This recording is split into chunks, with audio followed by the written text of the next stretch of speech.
Yo, yo, yo!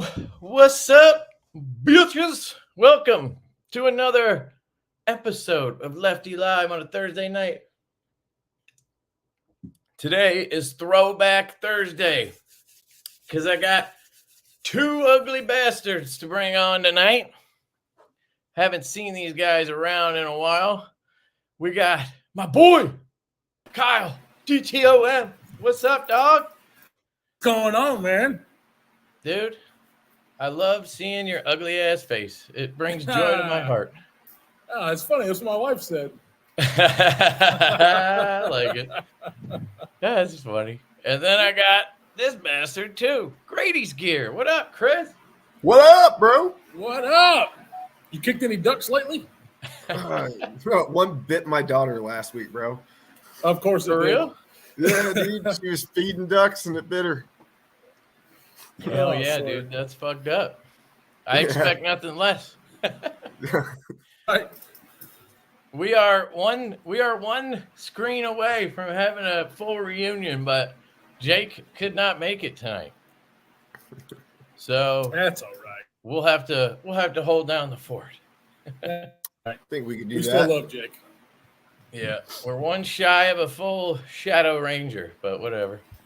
All good. Yeah, dude. You don't know how fucking excited I was.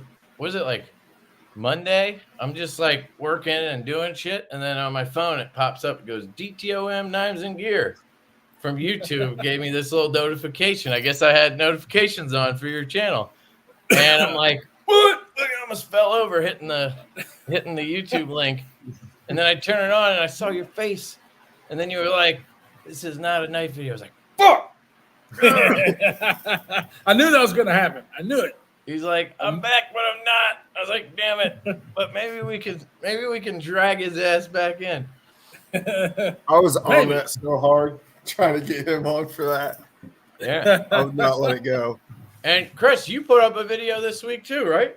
Yes, it did, man. I First guess time I in a long don't time. have notifications on for you. don't think a I'll lot go of people do. check the box because I didn't get that notification. I saw your post on Instagram. Yeah, dude. It's been a minute since I've done that. That was a lot of fun. Yeah, that was like a pouch or something. It was the sling bag because I haven't had a sling bag since the one that you gave me. I've carried that. Oh for- yeah, the baby. I gave you that when Skylar was God, being she born. was like just born, yeah, and I've carried it a shit ton. Nice. And I was This looking is for a a data replacement. crew one. It's like similar kind of idea. Yeah, dude, I got it right here. Hell yeah, dude. Oh, nice patches. Yeah, dude, I gotta represent. So you're all my keeping up. friends. Yeah, bro. And Kyle, your video was about four-wheeler. Yeah. I mean, the only reason I posted it because I was trying to figure out what to do with this thing, and nobody did what I did that particular way. And so I was just like, fuck it. Just in case somebody doesn't have all those, like a welder and a drill tool, you can do it a different way. I just posted it because of that. That's it. I actually lost subscribers because of that. You lost subscribers? Not that I care because I'm not. That's half the channel probably anymore. just some YouTube shit. Like they probably like maybe like you don't post videos, so they don't really monitor your account, and then you do post a video, and maybe then they scrubbed you for like random like accounts or something. I don't know. That sounds like some YouTube shit versus people actually unsubscribing. Well, I mean, I wouldn't blame them if they did, because if they see a knife channel and they see something that's not about knives, they're like, fuck it, I don't want to. I wouldn't blame them if they did. So. I guess you could have like reminded some people. They're like, "Oh, I'm still subscribed to that." Subscribe to this douchebag." guy. Yeah. That's what I thought. Yeah. I thought that's probably what it was. I mean, because I'll do like random videos about non-knife shit. Like recently I posted some about like pool shit, and I haven't lost watched any that. subscribers, but I actually watched that video, the one you posted about the bullshit. oh I yeah, was like, this is different. All right. hell yeah, dude. Yeah. I got some more of those coming. Dude, you know who called me like 2 weeks ago? Ben. No. Who? Ben called me from Jack Wolf Knives. Oh He yeah, called me. He called me nice. and I'm at work and I'm like, I see his name pop up. I'm like, fuck's he calling me for? Was he just checking in on you? Yeah, he called me to check in on me because I had posted something in his group about the sharpshooter. You know, I couldn't believe it's already been 2 years since his company kind of like launched. And Crazy, dude. that was the last video I did on YouTube, was unboxing that knife. And oh, really? He commented on it. And then, like, I want to say like 2 or 3 days later, I get a phone call from him. And we sat there and talked on my break from work for a little bit. And he was like, yeah, I want to get together after Blade. And I was like, all right, dude. So that was pretty cool. Yeah. Yeah, Jesse, YouTube will do that. They'll just like unsub you if you haven't watched something in a while, or there's always weird shit going on. But yeah, I don't know. I guess some people here might not even know who you guys are. So I mean, it's been a long time.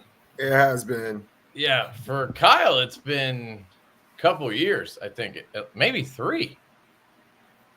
Right? Yeah. I don't know. I think it's been a little over 2. Maybe because I stopped. 2. Whenever I had to, when my daughter had a a health problem, and so I stopped with that. I think it's been a little over 2 years or coming up on it. How's she doing? I mean, you'd never know she had it, except for we did just go back, and so the tumor is growing back. But she's still fine. It's just they got to figure out the rate of how it's growing back and all that stuff. So we're still in the early stages. We just, it sucks that it's growing back, but we'll have to see. Right. Okay. Yeah. Yeah, I mean, I could see how that would pull you away from, a hobby. It's like you spend a lot of time with this stuff. And I think sometimes, a life event can make you look at things a little bit and just kind of reevaluate, That's very true. Yeah. Very true. Well, but I do miss the community. Glad you came out of retirement, at least for a little bit. Yeah. To hang it out. Was nice just to get comments. That video, everybody was like, hey, I haven't seen you in a while. It was great just to talk to a few guys just for a second. Yeah, man. I know a lot of people that miss your videos, because you weren't afraid to talk shit or whatever. And you have, we're similar in that regard, but, you always like all the big shit. And there's a lot of guys out there that, have similar size hands or are into that kind of stuff. Where, I like smaller knives mostly. So. Yeah, well, you'll be very surprised since I got rid of a lot of the knives in my collection about which 2 knives that I carry most with the knives that I still have. You would be surprised. Well, one of them you might not be surprised. The other one you probably would. Would you like to know what they are? Do you still have that F5.5? I don't. Actually, that's one of the ones that I did sell. Okay, that would have been my guess. Yeah. I do regret it. Maybe you kept stuff just out of like sentimental reasons, and that's how you ended up with what you. So what do you got? Well, obviously, I got this guy. Oh hell yeah, dude! So definitely can't get rid of this one, and I love this knife so much that it's between this one. This one I didn't think would be a surprise. This one would be. For some reason, the Ferrum Forge Stinger. I carry a lot. I know. Wow. And that's a small knife. That's something I would not expect you to carry. Is that G10? I know. Yes, the G10, the green G10. I still, for some reason, I know. I still like it. I have one that Jake gave me for Valentine's Day. Yeah. Like 3 years ago or whatever. And then I had it modded and shit. It's in my like zipper case of just like sentimental knives that I just won't get rid of, but I don't ever carry it. Yeah. But I have one. It's a good knife, man. I still have the Mallory Forest that you got us. I can't get rid of it because you got us. I think you got us all that as friends giving gifts or whatever that we did. That was probably right. That was like right around when I'm guessing. I think that's right around when Kyle kind of dipped out. That was like yeah, end because of I did like a 21, few right? months after Kyle, I think. Yeah. Yeah. Well, I gotta look into. I don't think I have any, but next time I get some V2 stouts, I'll send you one, Kyle, because they got way better. Oh yeah. Well, I gotta tell you, damn. Of course, I'm not gonna remember the name. So my boss watches you every now and again. He's not a huge knife guy, but he's really into knives and he loves your. You just sent me one. Damn. What the hell's it called? You just sent me the Silver Fox. Oh, the Buzz? The Buzz. So he's got he's got one. He loves it so much. I played with it and was jealous, almost beat him up and took it. And then, of course, he wanted to get one of his friends a retirement gift that was really nice, and it went over so well. He loves that. Both of them love that knife. That's awesome. Yeah. That's really cool to hear. That's awesome. Yeah. What about you, Chris? What do you got? You'd be surprised. I actually carry this a ton. Carry a fucking Chris Reeve knife. What? Yeah. I don't know if I'd be surprised. No. I feel like you were very Chris Reeve curious for a long time. And I got curious, and I actually bought it at the beginning of the year. What got me curious was because I carry a Jack Wolf pretty much every day. You never really like left the like community sort of like you were still like on the fringes, you know what I mean? Yeah, a If little. you pay Like, attention, and like Chris probably doesn't know any knife that came out in the last 2 years. You know what I mean? Kyle. No, not really. Not until recently when I started to get kind of back into it a little. And I sold probably 95% of my collection. Right. I was carrying mainly. Chris Reeve is a good one, I guess, to hang on to, you know? Yeah, and I got curious about it, and I bought it, and I carry it all the time just because that slow roll kind of shit. I got out of the guillotine drop shut kind of stuff. Yeah, I kind of did too, actually. I kind of got away. The greatest thing, right? It was awesome fidget toy, yeah. But then I kind of wanted a knife for a knife, and as a knife, it works fine. I mean, there's things I don't like about it. I hate the nipple fucking thumb stud because it hurt in the beginning. I had to get used to it. I don't like how it has one. That's not a like. It's more of a design thing. My OCD, like I don't like that. The thumb studs on those are god awful. Replacing those is a pretty easy like upgrade that you could do. Kyle, you don't have any Chris Reeve? You were a fanboy too, right? I think. Yeah, I mean, I think I only had one though. You had a Nkosi you loved, right? I think it was an Nkosi. Yeah. A large Nkosi. Exactly. This is just fine. Like I compare this with like the Drift, dude. Like because it's on washers, it's not on bearings. I take it with me to work, and I can take it apart easy, put it back together. It's just simple. And I got the glass blasted titanium because I don't like the original titanium that they have on there. That gritty kind of shit that snail trails really easy. Yeah, I kind of like that finish though, and that's kind of what Jack Wolf has though, right? It does, but I carry mine in a leather slip, so it doesn't like. Do you have one Jack Wolf or like a few? I got 4. I had 7. I sold 3. Kept the 4 that I really rotate through. No, I sold the sideboard. You have a Midnight? I actually carried the Midnight today at work. You have a Midnight. You have a in the slip that you got. One of the Bros, right? I got the Big Bro, the Midnight, Sharpshooter, and Feel Good. That was going to be the next one. Feel Good. Okay, yeah, that's a really good combination of those. I would probably swap the Big Bro out for a Little Bro.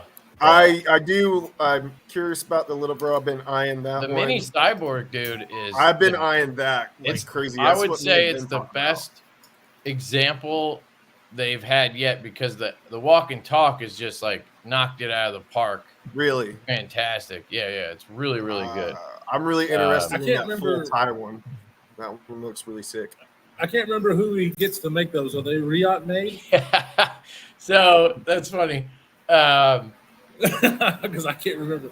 Well, no, it's funny that you don't know the story, but so what I was getting at earlier is a lot of people watching, they might not even know you guys. So Kyle up here is DTOM Knives and Gear, and he has a YouTube channel. Was super active knife YouTuber for a couple years, I think. And then kind of for personal reasons, just kind of stopped and sort of just left, really is what happened. And Chris is from Grady's Gear. He had a EDC channel. I would say EDC channel versus knife channel because pens and pouches and shit like that. Yep. And he hasn't posted since around your daughter was born, right? When Skylar was born? Yeah, it was right after that. I had some personal reasons and having another kid kind of through. Right. And that was like December 21, I think, right? It was right around. It 22? It was a few months after that. It was 2022 when I stopped. Okay. I remember you posted like a video saying you're probably going to be away for a little bit around Christmas or something. So then I was like, okay, he's probably not coming back. Yeah. But so that's kind of a background on these two guys. But I actually, Kyle and I went to Blade Show. It was my first Blade Show in 2021. We went to Blade Show. It was the first one back from COVID and everything. And that was the show that Jack Wolf did where he had his table. And that's kind of where he got the beginning of people being super interested in what he was doing. And he had all these prototypes out, all micarta. Like, you wouldn't believe it now, Kyle, but almost everything they do is camo carbon fibers, fat carbons, like almost zero micarta at this point. Really? What you saw was more of like a traditional knife brand, just sort of modernizing materials a little bit to bring it up to standards, right?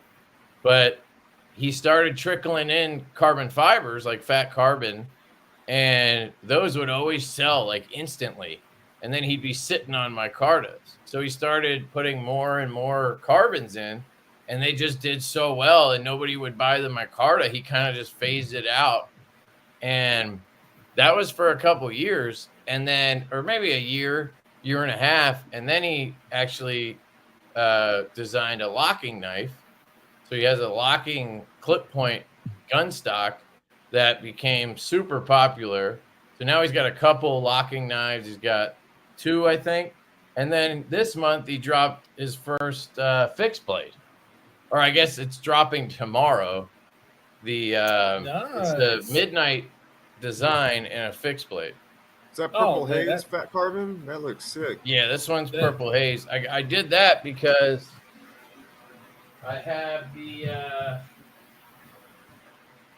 the slip joint Midnight in purple haze. Yes. That's awesome. Matchy match. Yeah, and then I have the locking Midnight, which is called the After Hours in purple haze. So I have all 3 in purple haze. That's why I went with that one. That's cool. See, that's badass. Damn, that fixed blade is tiny. It's small, man. His whole concept behind it, if you watch his video on it, is he wanted it to be an EDC fixed blade in the sense that it actually was kind of comfortable in the pocket and the hand, and wasn't, because a lot of times you'll see a fixed blade like this and then the handle is like this long. Right. So that you can get a full grip. But what they did instead was they put the lanyard slot down here instead of up here.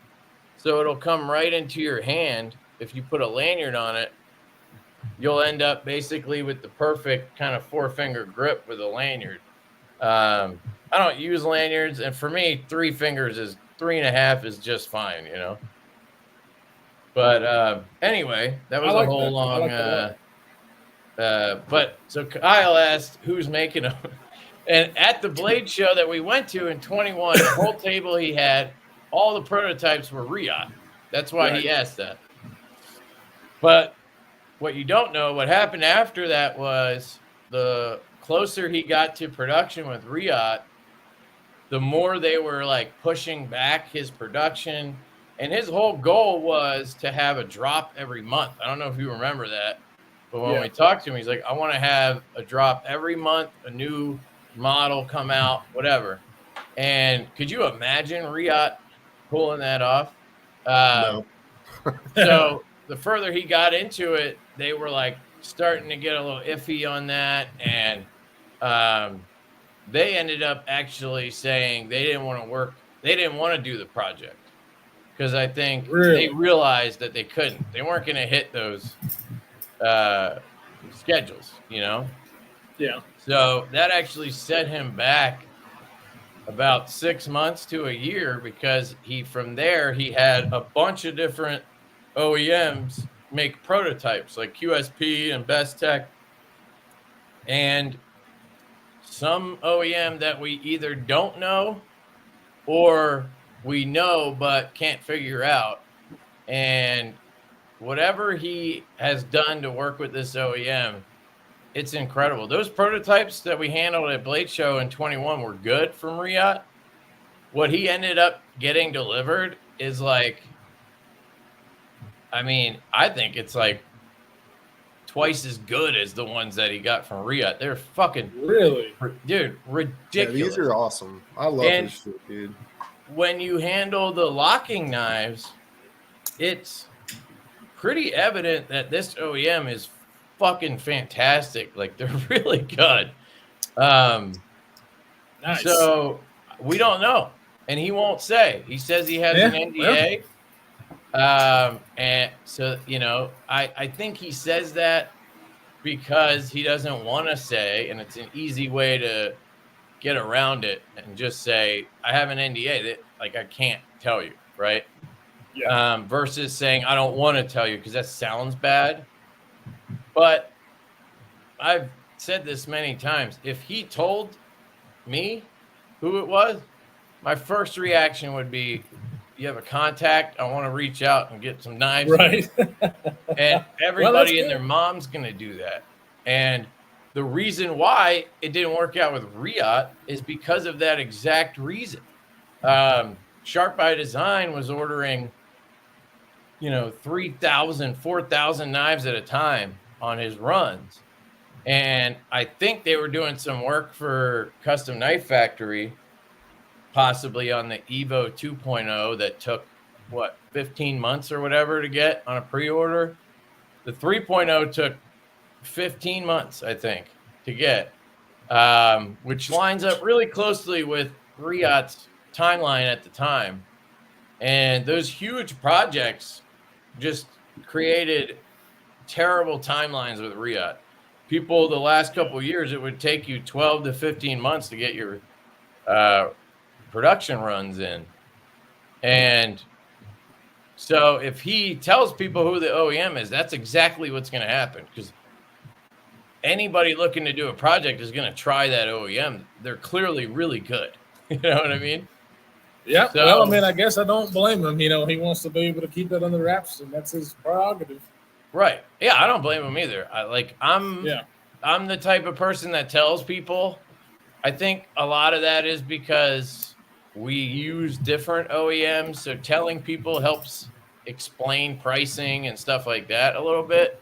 Like, if I tell you the price is $350, like the Stout V2 is $375, right? That's what we did retail on it. For pre-order, it was $325, but we used Best Tech. And if you know anything about Best Tech, they're really expensive to use as an OEM. And add on top of that, we did Van X, and it just gets even more expensive. So it's easy for me. I like to say, okay, we use Best Tech on this, and then people that know shit are going to be like, oh, okay, kind of, the price makes sense then. Versus, we use Kubi a lot. If people thought it was Kubi, they'd be like, you're out of your fucking mind. You know what I mean? Yeah. So that's one reason to tell people, but I don't know, whatever he's doing, however he's doing it. I mean, the product, people bitch about his pricing, which doesn't bother me at all, because I know what, he's got dealers involved. He's clearly got really detailed designs. And then you have the amazing packaging you get on top of it. All of that costs a lot of money. Mostly the dealers, though. He's getting it OEM'd and then using a dealer. And that's just going to chew up. That's his whole, business model is around dealers. Where, for us with Divo, we factor in the fact that we're going to sell half of the run direct or whatever. So we're going to make up some of the dealer margin there, you know? So his pricing makes perfect sense to me, but some people complain about it. Well, you got people you're always going to have people that complain. But anyway, the reason I even mention that is if you look at the product, I don't think you can argue it's not a fantastic product. It's probably the best quality of whatever it is. What a slip joint, folding knife, fixed blade. You're probably not going to get better quality than what you get from Jack Wolf, whether you think the price is fine or not. You know what I mean? So what's the action like on the locking knife? I haven't seen his locking knife. They're really good. I mean, oh yeah. Look at that. Oh wow. They actually have really small bearings in here, something I haven't seen before. Skiff, I think, had to make the bearing size. It's like a 1/8 pivot and then 3/64 ball. So it's a really small bearing. I think that helps with the action on a not so big knife. Yeah. It's interesting that the OEM went with that. I don't know if that was Ben. He is very detailed, so he very well might have asked them to do it that small. I know Pena does smaller pivots, so maybe he was basing it off of that. But I had never seen this size before. But yeah, I mean the action's really, really good. I mean, I never got into his locking knives. I think it's just because when I hear Jack Wolf, my brain immediately goes to slip joints. That's what I think of. Yeah, and I'll be honest, whenever he does a release and it's a locking knife, or this time it was a fixed blade, my first reaction is like, man, like I want it to be a slip joint. Right. Which is funny because like the last time, well, Chris knows, but the last time Kyle and I really talked about knives, I would have never even looked at a slip joint twice. No, I was pressing. I mean, you were impressed. You were impressed with Ben at Blade Show for sure, and the quality of the knives that was there, designs. But yeah, neither one of us were really into that kind of thing at the time. Chris has always been. He sent me that from Blade Show. He's like, dude, you gotta check this guy out. But I just found. Yeah. And yeah, Chris was into like lion steel and shit, I think, before that. Yeah, I had lion steel slip joints and stuff. I was always into slip joints, and I was trying to pull you in. It wasn't until you found Ben that you got really hooked on. Yeah, and then he was smart, and he talked to people, and like Casey and I both were talking to Ben, and he was like, I'm going to send you some slip joints to check out. Not mine. He wasn't sending us his. But he sent us some GECs he had and whatnot, just to like, show us. And then for me, like recently I went down a flashlight rabbit hole. I've gone down the fidget rabbit hole. Once I get interested in something and I start learning things, that's when I get hooked. Because like at some point with folding knives that lock, it's not that I know everything, but like you get to a point where it's like, okay, it's another frame lock, it's another bolster lock, whatever.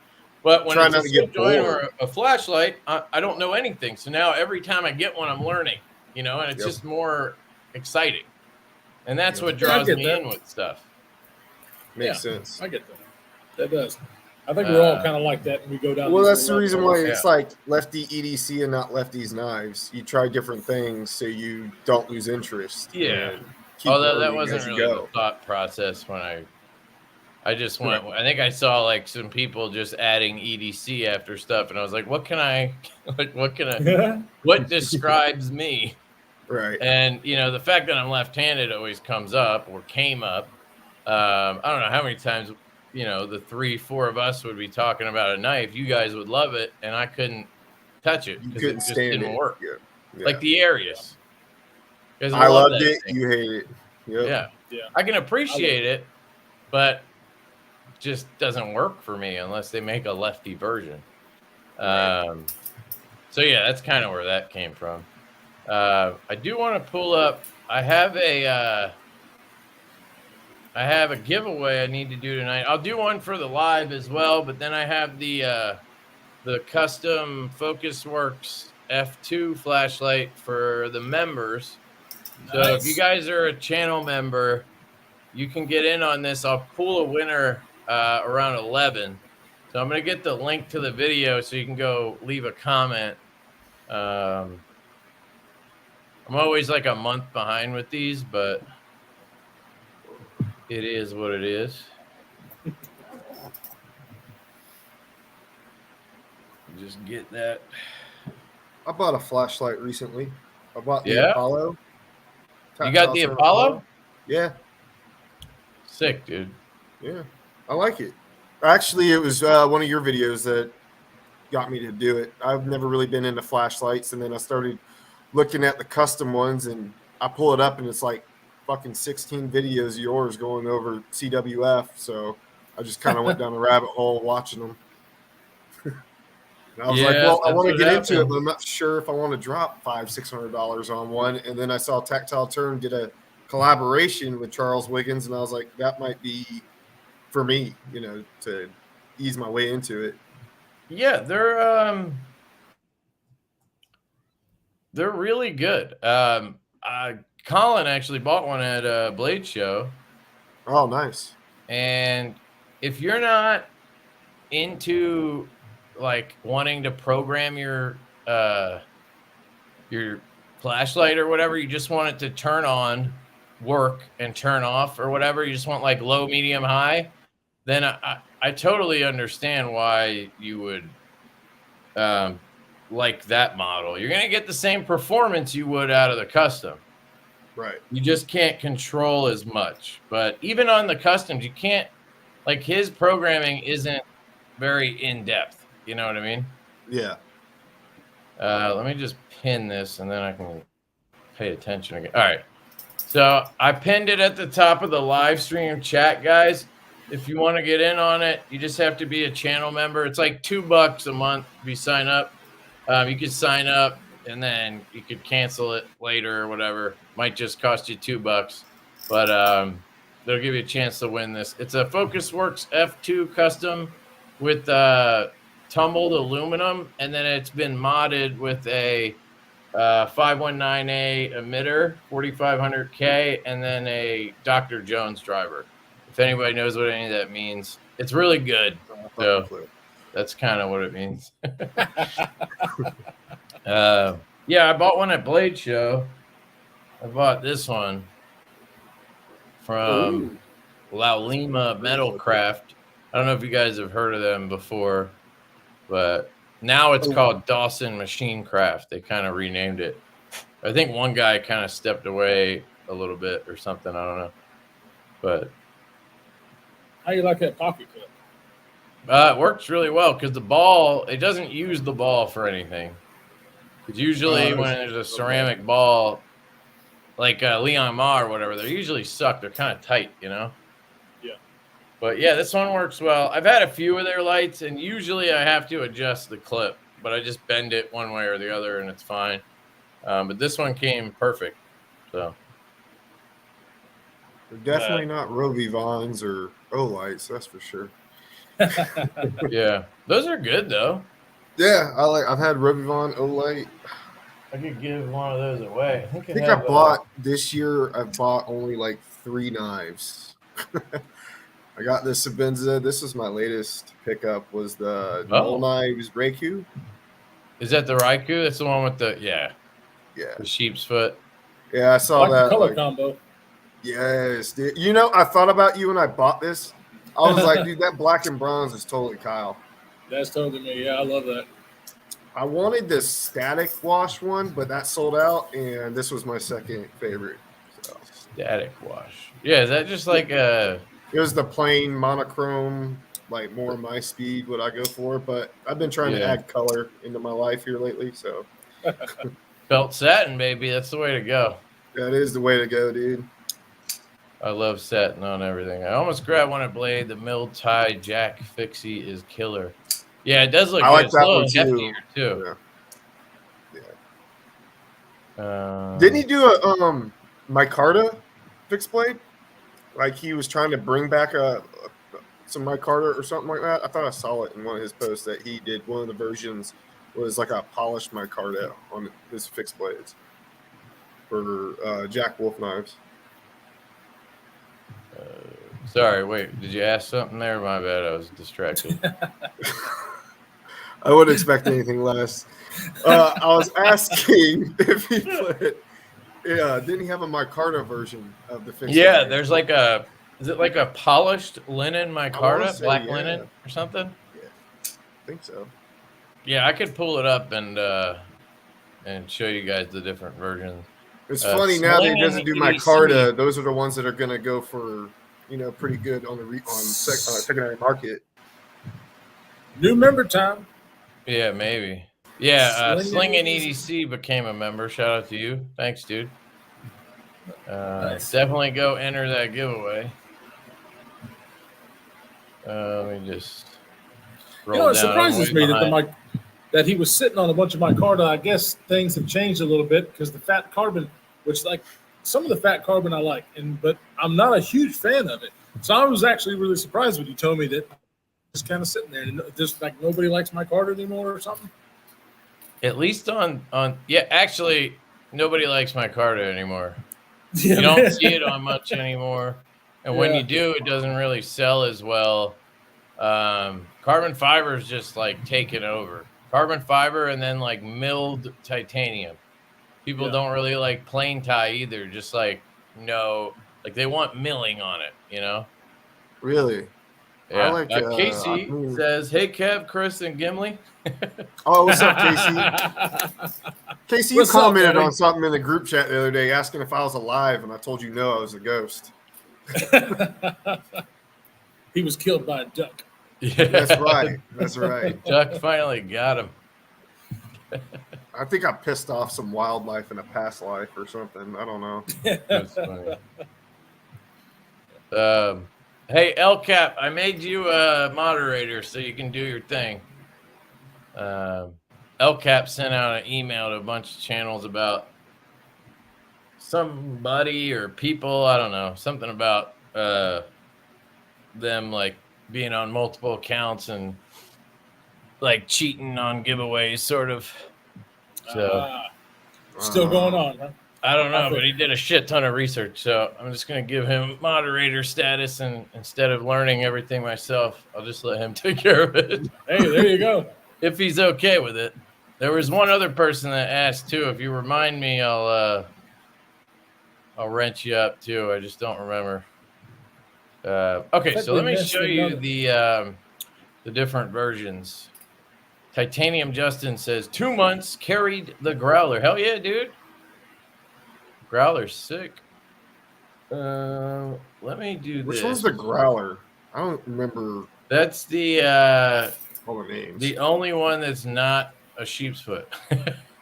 Right. It's got a lot of belly. I'm going to pull up this Jack Wolf, and then I'll show you. If you hunt or anything, I think it'd be really good for that. So this is an exclusive to traditional pocket knives. It's abalone. That's sexy. I like that. Yeah, it's like an abalone composite. So it's not like completely mother of pearl, Right. But it definitely has it in there, and it looks really good in person and in pictures. So that's a winner right there. That's dope. Yeah, you ain't gonna lose that thing. You can drop it. Yeah, exactly. Had I known it was an exclusive with him, I would have got that one, but I didn't know, and I kind of I wanted that one, but I wanted to have the matching one. So he's gonna go back and buy that one. It's whatever. I think you did good because having the matching 3 is pretty cool. I like them. I would rather have the matching 3. I mean, either way, I'm winning, so it's fine. This one is the full tie. I like that. Yeah, it looks good. It's got that starburst pattern. Yeah. And it's got a hand satin.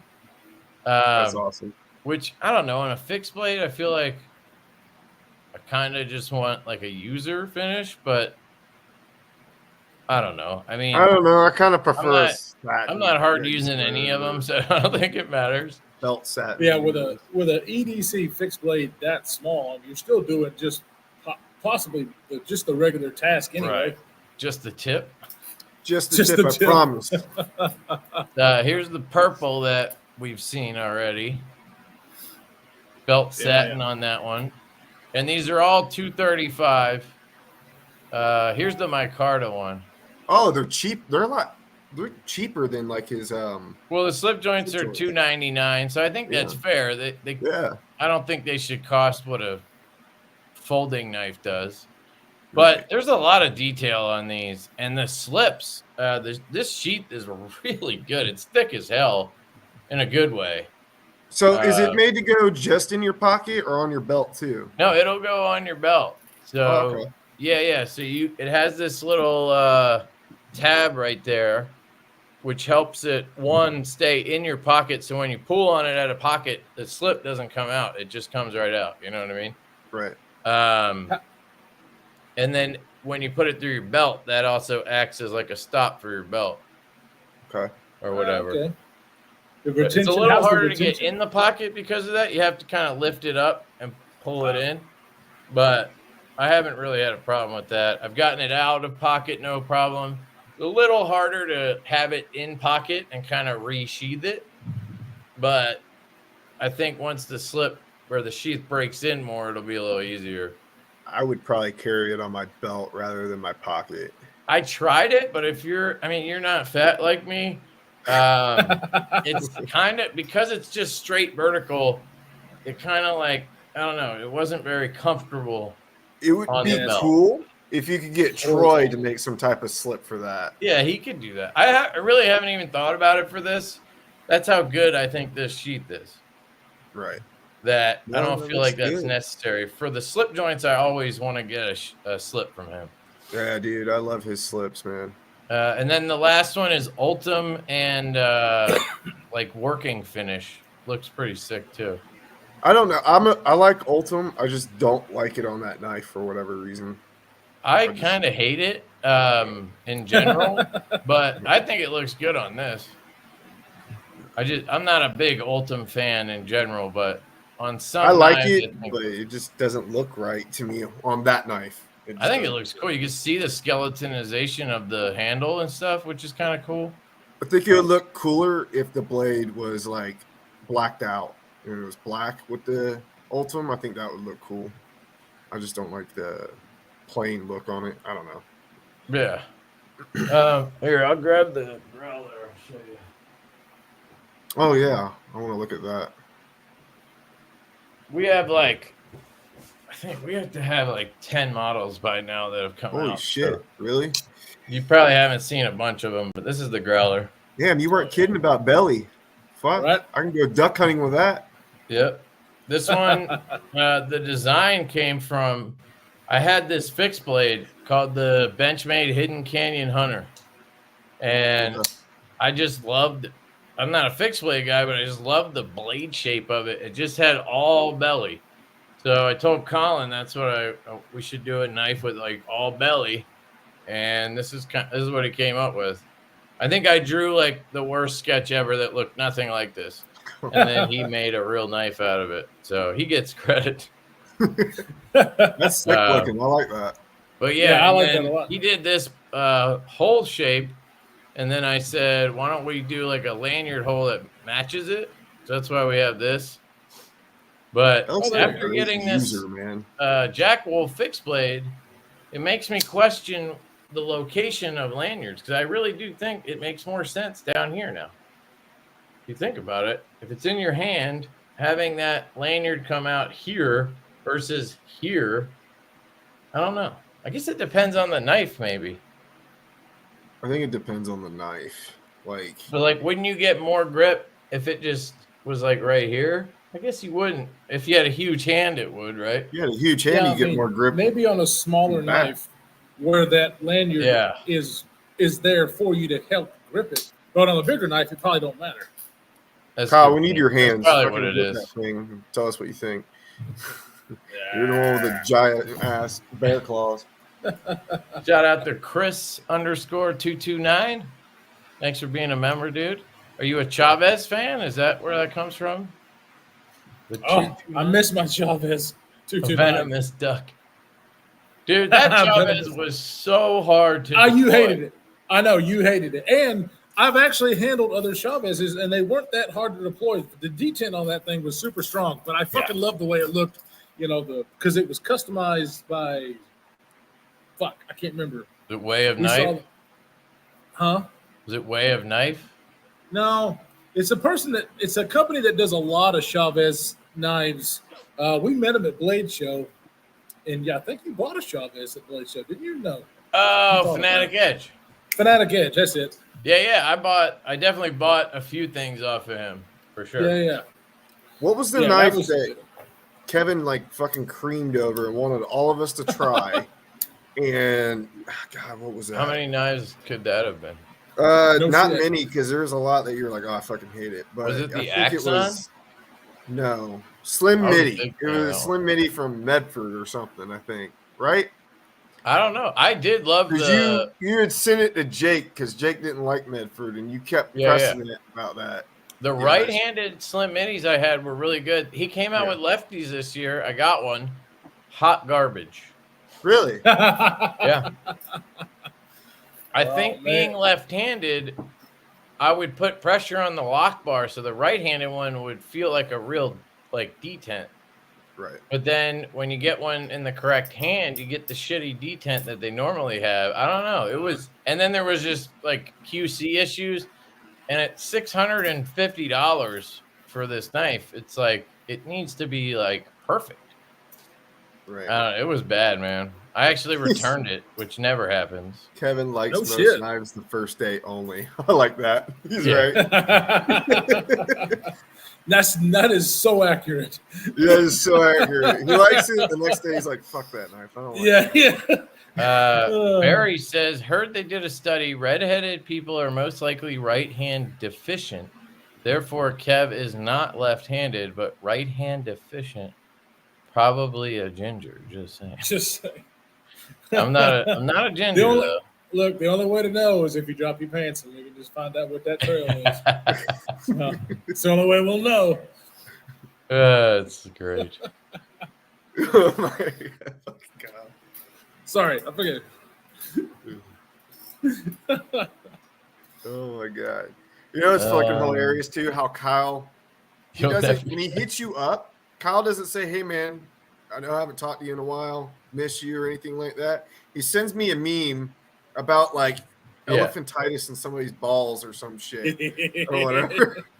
And I'm at my kid's baseball game, and I'm like, "What the fuck?" Last time he sent me a meme or something, and I was like, "Did your account get hacked?" I think I texted him, and I was like, "Dude, did your account get hacked? Because I got this meme from you or whatever on Instagram, or it was Facebook Messenger, and I've never talked to Kyle on there. I always talk to him on Instagram or text message." Right. And he's like, "No, I just thought that was funny and sent it to you." I was like, "Oh, I thought you got hacked, bro." I always get a hold of him either text or on Facebook Messenger, mainly Facebook Messenger, because I know he'll reply. That's why I was on his ass earlier, because I was like, "Don't fall asleep." Right. Hey, you got a super chat or something? I hate the V1 Growler. I'll openly tell you I hate that knife. So I have no qualms about that. The V2 is amazing. So I would have kept the V2 and not bought that V1, but it's a good cutter. It's not a bad knife per se. I just hated it. And where I've come to hate it, it was our first release. And the OEM, did such a bad job. They had so many defective ones that we had to pull out. People never even saw. And then it was our first drop. We did the pre-order on the stout, but this was our first drop. We didn't do a pre-order or anything. And it was with White Mountain. And White Mountain Knives, I guess they don't normally QC check stuff because they're maybe assuming that the company who sends them the knife to sell did. You know what I mean? Right. And I guess it's more on that company than it is on them. If it doesn't end up good, it's not I don't know how to explain that better, but so we didn't know that, obviously. We assumed they were going to QC check all the knives because they got delivered to them, not us. That was, whatever we came up with. So there was some pretty bad ones that got out that shouldn't have. So we learned a shit ton from that first drop. Like, you know, we made a deal with White Mountain that they have to QC everything that they get. If it's a exclusive like that, if they're getting delivered to them, they got to QC them. If they're coming from us, obviously we'll take care of it. And we learned that Shieldon is the worst OEM on the planet, and nobody should ever use them. I was going to ask Ever. that because you said the OEM, and I was like, I wonder if he's telling people who this company is. So Yeah, no, I definitely told people they suck balls. There was another company that reached out to me that used them because I guess they had a similar problem.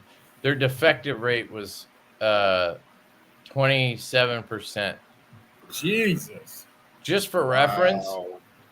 in China, the OEMs, like the good ones at least, if they get anywhere close to 10%, they just scrap the whole run and will redo the knife because they think that there's just something that got messed up inherently in the production process. There shouldn't be more than 10% defective rate. Like that's when they're doing their QC. They'll literally scrap a whole run and start over. For more reference, from Kubi and Concept and Best Tech, we literally get like one or two that like, you know, we're like, we could sell it, but let's just keep that one for warranty or whatever, right? You'll get a couple like that. Not, 30%. Right. You order 600 knives, 30% is a lot of fucking knives. Hey, that's ridiculous. I'm in manufacturing. That's ridiculous. Yeah. And then they didn't want to do anything about it. And then after like badgering and whatnot, they were like, oh, we'll send you 15 knives and parts. And we were like, dude, we have like over 100 knives here that we can't sell. Like they're scrapped. We can send them back. You fix them and you send them back to remake them. And that was 100 that got pulled after we were like, dude, you got to QC check these.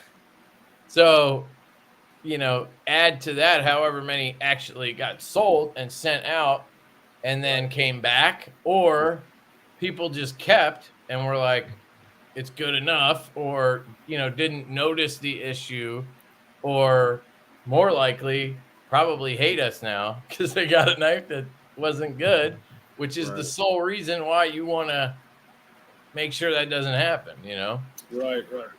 Well, that, and I don't want people to get, I don't want to have or sell or be related to knives that aren't damn good. You know what I mean? But yeah, 15 knives and parts. And we were like, what the fuck are you doing? I think we ended up making a deal with them where they gave White Mountain like a certain amount of Shieldon knives for free to sell. And then White Mountain like paid us our portion or something. That was how we worked it out. I can't remember the whole thing. I just wanted to wash my hands a bit. So yeah, I don't like Shieldon at all. And they never really took responsibility is the part that bothered me. Yeah, at least own up to it. I think the guy even accused me of like being overly picky. And I'm like, dude, the blackwash looks like you ran it over with a fucking tank. Like, how is this me being overly? There's probably some people that had one. They literally had like tank stripes on the fucking blackwash. Like, that's not overly picky. That's you guys were rushing the shit out of it because it was close to Chinese New Year, and you just wanted to get the project done. Right. Anyway, That's crazy. Jay, 4 months, still not gone down flashlight rabbit hole. Well, congratulations, sir. I kind of came out the other side. I was up to like 25 customs. Jesus. And I sold Damn. probably 20 of them. I have like 5 left. Yeah, it was like 15 or 20 grand worth.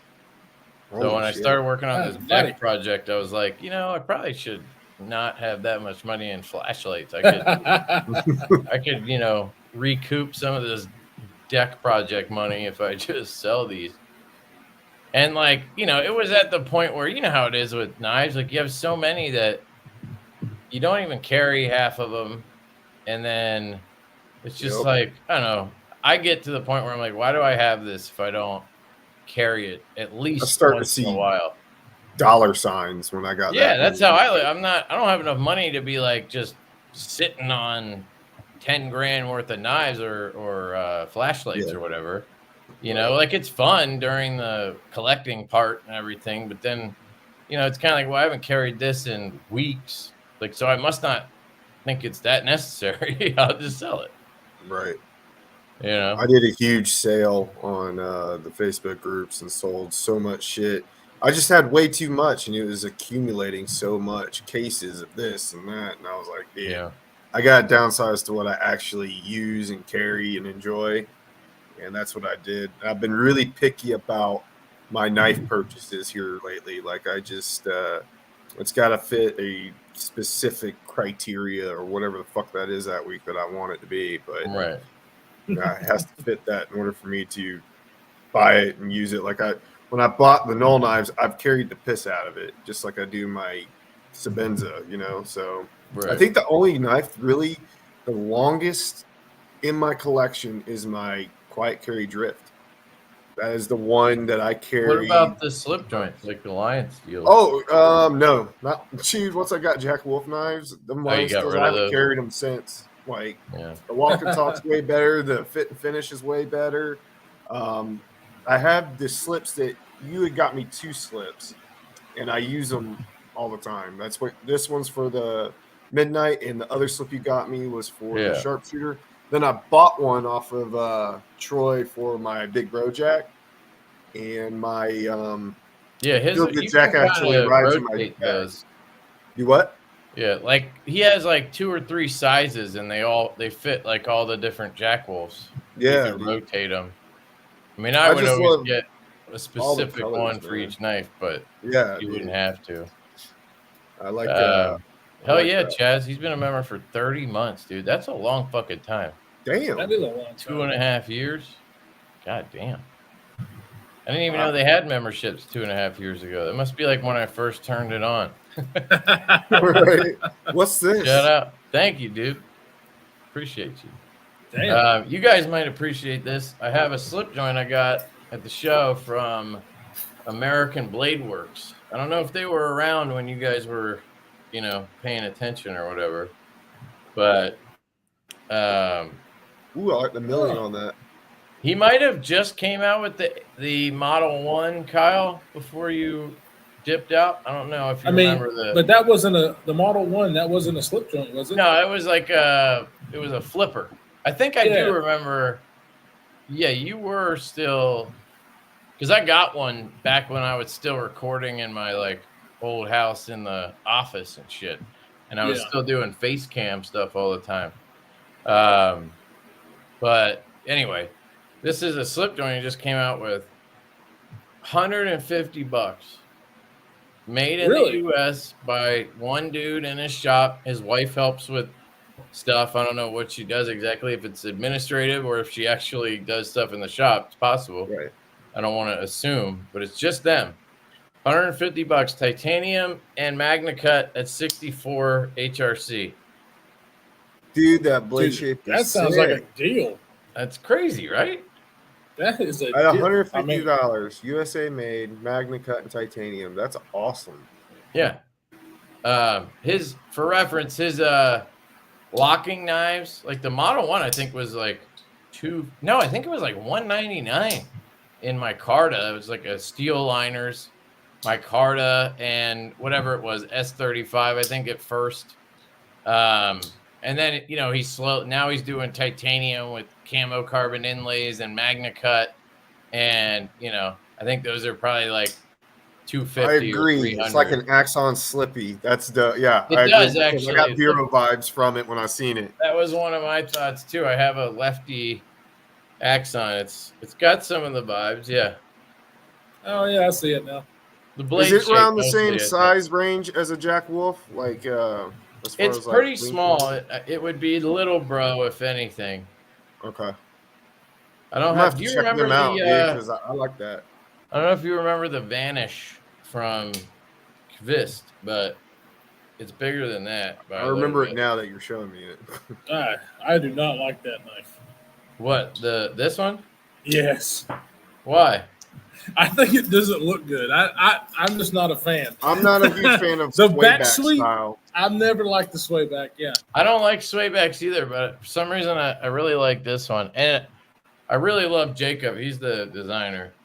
I think I met him before, like on a live before. He was a cool dude.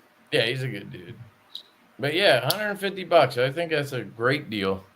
I do too. And you said it's These are American gonna- Blade Works? American Blade Works, yeah. These are gonna go like hotcakes, I think. Yeah. When he sells them. I don't know if you guys would like this one. This one's a Gecko Customs.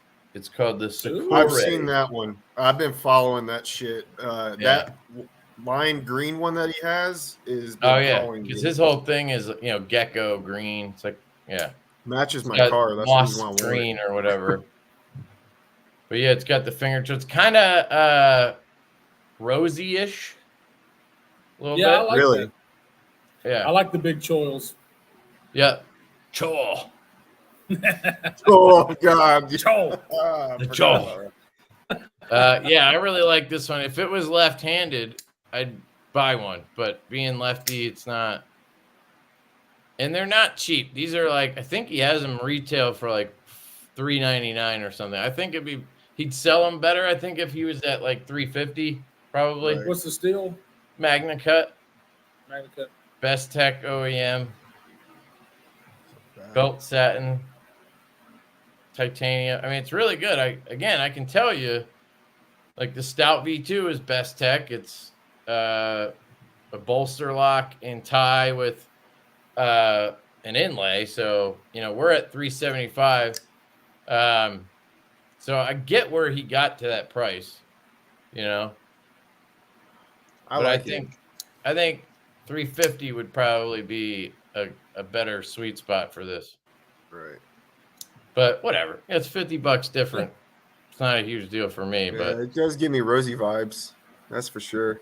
yeah. Rosie's one of my absolute favorites. But it's also unique, I think. Yeah. It does have the hole and the choil, and it's a smaller EDC knife, so kind of gives you those vibes. One I picked up at Blade Show, I love this thing, is Prince Customs. This is the Protean. I got the purple tie, but it comes in blasted green or blue. And I like that blade shape. Oh. Nice. yeah, I love this thing. He's got like a flattened detent ball, like chop the ball off at the top. So it has, even though it doesn't have a ton of lock bar pressure, it has a nice, it just has a really good break where it wants to, I don't know how to explain that better, but it doesn't roll out. So it always kind of clicks out, kind of like a Sharp by Design, similar idea. Okay. Where, like a Sharp by Design, you flick it or whatever, you'll hear two clicks. You'll hear the click when it leaves the detent hole, and then you'll hear it locking up. I know what you're talking about. Yeah. I like it. The pocket clip on it's a little weird looking to me, but I like the knife. This one? Yeah. That's not, it's fucking really wide. Well, personally, I like it because it lets me left-handed. Yeah, I flip it figured. a lot easier. Yeah. That's one of the things is like certain knives just have a great clip for it to work lefty. So yeah, it's got to be like a the long Evo, clip. I'm so lucky. I just write neat left-handed. I don't have to worry about all that shit because I use my right hand for knives. You jerk off right-handed? No, he's actually You're a lefty? What the hell? I write lefty. I eat lefty. But I hold my knife in my right hand, and I shoot right-handed and stuff too. Hell yeah! Is it Brashear beer? He threw up 5 bones, a small donation towards your grail, aka Boker Murmur. I already have one of those, dude. Also, congrats to Dr. Drew on the birth of his child today. Hell yeah, Dr. Drew. Congrats, Oh, man. nice. Congrats, bro. I highly Awesome. recommend getting rid of them before they turn teenagers, but congratulations. Dude, Skylar turns 3 this year, and she is running a freaking muck. 3 already, dude? Yeah, dude. Yeah, mine's going to be Golly. 4 next month. You know, Gee Colt's whiz. going to be 8. I can't believe Spring's going to be 4, bro. We're having another one in October. A boy. You know, Kate was asking me the other night about you. 'Cause Oh, she you was really? Like, when is Kev's Yeah. baby due? Oh my gosh. You're Yeah. catching Oh, up yeah. with me, Kev. Yeah, I'm I don't know. I was kind of hoping for a girl. It's still stuck in my head. I kind of wanted a girl. I don't know why. I You're feel a like girl one of dad. each is kind of cool. Yeah, I got one of each. But now I'm like, what if there's a little me? We're fucked. Yeah. You know? Yeah. We're totally fucked. That would make so much fun of you. I think I'm just If gonna you have a let boy. my wife do all the parenting for the boy. I'll handle Sabrina and she can handle the boy. And we'll be good. We're gonna name him Oscar with a K. It's a German spelling. That's cool. Oh, that's right. I forgot you had German in you. Hell yeah, dude. That's cool, dude. I was wondering, and if it's a girl, what are you gonna name her? Well, it's not a girl. We know it's a boy. Oh, you know it's a boy. Okay, I didn't know. Yeah, we went to the ultrasound where they do the scan, and then she was like, "Here's his little pecker," and we were like, "Okay, that confirms it." Because we were That's still, definitely your kid. yeah, we were still like hoping, like maybe it could be a girl, you know. And then she's like, "Here's his little penis," and we were like, "Okay, guess it runs in the family." I said, stop taking pictures of me. Oh, that's So great. glad Lefty is keeping Chinese manufacturers in line. Yeah. That's how it goes, man. Well, I forgot. how Did you old ever find Kyle out how is many with his returns kids. they had? I don't know, man. Anybody who had a problem, we swapped out. So I think it was like, I don't know. Honestly, don't know. Maybe 30 or so. I can't read who this is. Then I can't read it. But anyway, it says my German Shepherd was named Oscar. Oh yeah. I don't know. I can't read who that is. Is it Merceau? Is that how you pronounce that? Is it MEURSAULT? URSAULT. Yeah, that's it. Yeah, it's Merceau. At least that's how I say it. How the DRTMI is a new member. Shout out to you, dude. Thank you, man. Yeah, little Lefty. Little lefty. fuck? He'll probably end up being a righty. I think Sabrina seems to be right-handed, so Oh yeah, yeah. I got Dude, I two that are pulled out- left-handed. Saw a tiny wiener. I actually used my fulcrum the other You day, figured it out. That's what happened. and I forgot that you guys had had that shit Yeah, I engraved did, for Craig. me. That's got Skylar's name on it and like my channel logo. And I pulled it out because I was actually taking apart a toy and I was using the screwdriver. Oh And I yeah, flipped it over. the driver was we like, got you, or the Yeah, pry bar. dude, I remember. forgot that it had that shit on the back. And I looked at it and I was like, "Oh, dude, I remember when I got this now." It got me like a few days before she was born. I still have. I think it's in here somewhere. I still have the plain tie fulcrum. I won't get rid of it because Kyle gave it to me. Even though I have a blue one too that I don't use. I have 2 that I don't use, but I have a blue. The one you guys got me was blue, and I had already had a blue one, I don't so know I where got the rid hell of it the is. blue one and kept the one that you guys got me. And Yeah, the fulcrum was nice, but the pocket clip was the only thing that most people didn't like, and even I didn't like it. But I ended up was ripping off okay. The thing is, I realized I never used it, and when I did, it was because I forced myself. Like, not that I forced myself to, but whenever I did use it, it was at a place where I could have just grabbed a screwdriver, like my parents' house. right, You know, Yeah. especially, with COVID the last few years, it's like I was at home, at my parents' or at work, and I had a screwdriver in all those places. So like, it was just an extra thing I carried that I didn't necessarily need. So I kind of swapped that out with a fidget, and then I swapped that out for a flashlight later. You know, I stopped carrying like a ton of shit in my pockets and just carried a knife in my pocket. And anything else that like I might need, I put into my bag, and my bag goes with me. Like the Apollo doesn't ride in my pocket; it goes in my bag. And if I need it, it's there.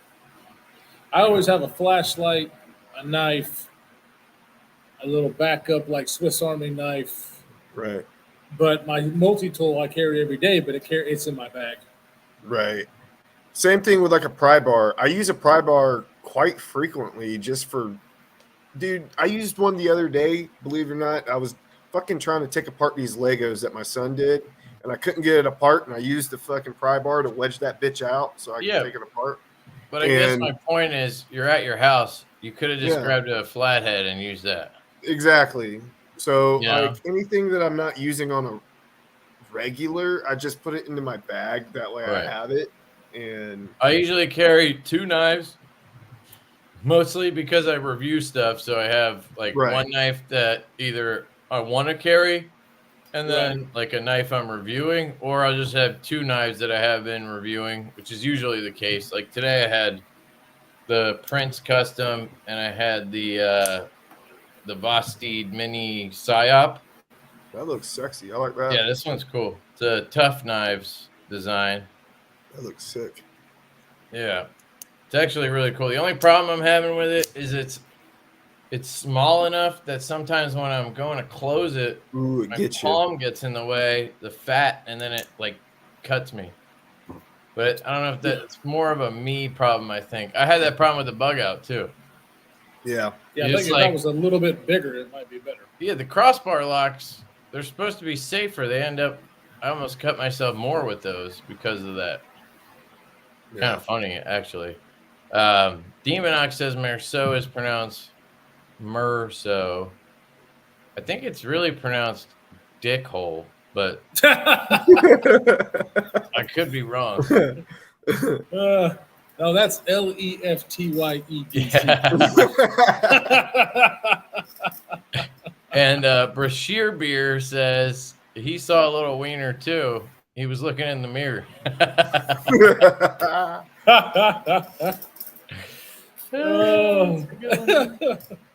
Still drinking those damn LaCroix. Hell yeah, dude. God. Orange. Because of you, I tried it, and I thought it was the nastiest shit I ever tasted. Yeah? And then, I couldn't flavor. I think I tried. It was one that you drank all the time. Coconut. People hate the coconut. I stopped drinking. I like coconut, and I didn't like the coconut. Yeah, Jake used to drink some shit too that I tried. Oh, the mate. Oh, yeah. I remember when you tried that. Rough, dude. You did that. You remember the parody? The parody that I did? Oh, yeah, dude. That was classic. You promised us more of those. You never did it. I never did do it. That's because you couldn't be as funny as you were in that one. You knew it. So it's fine. We get it.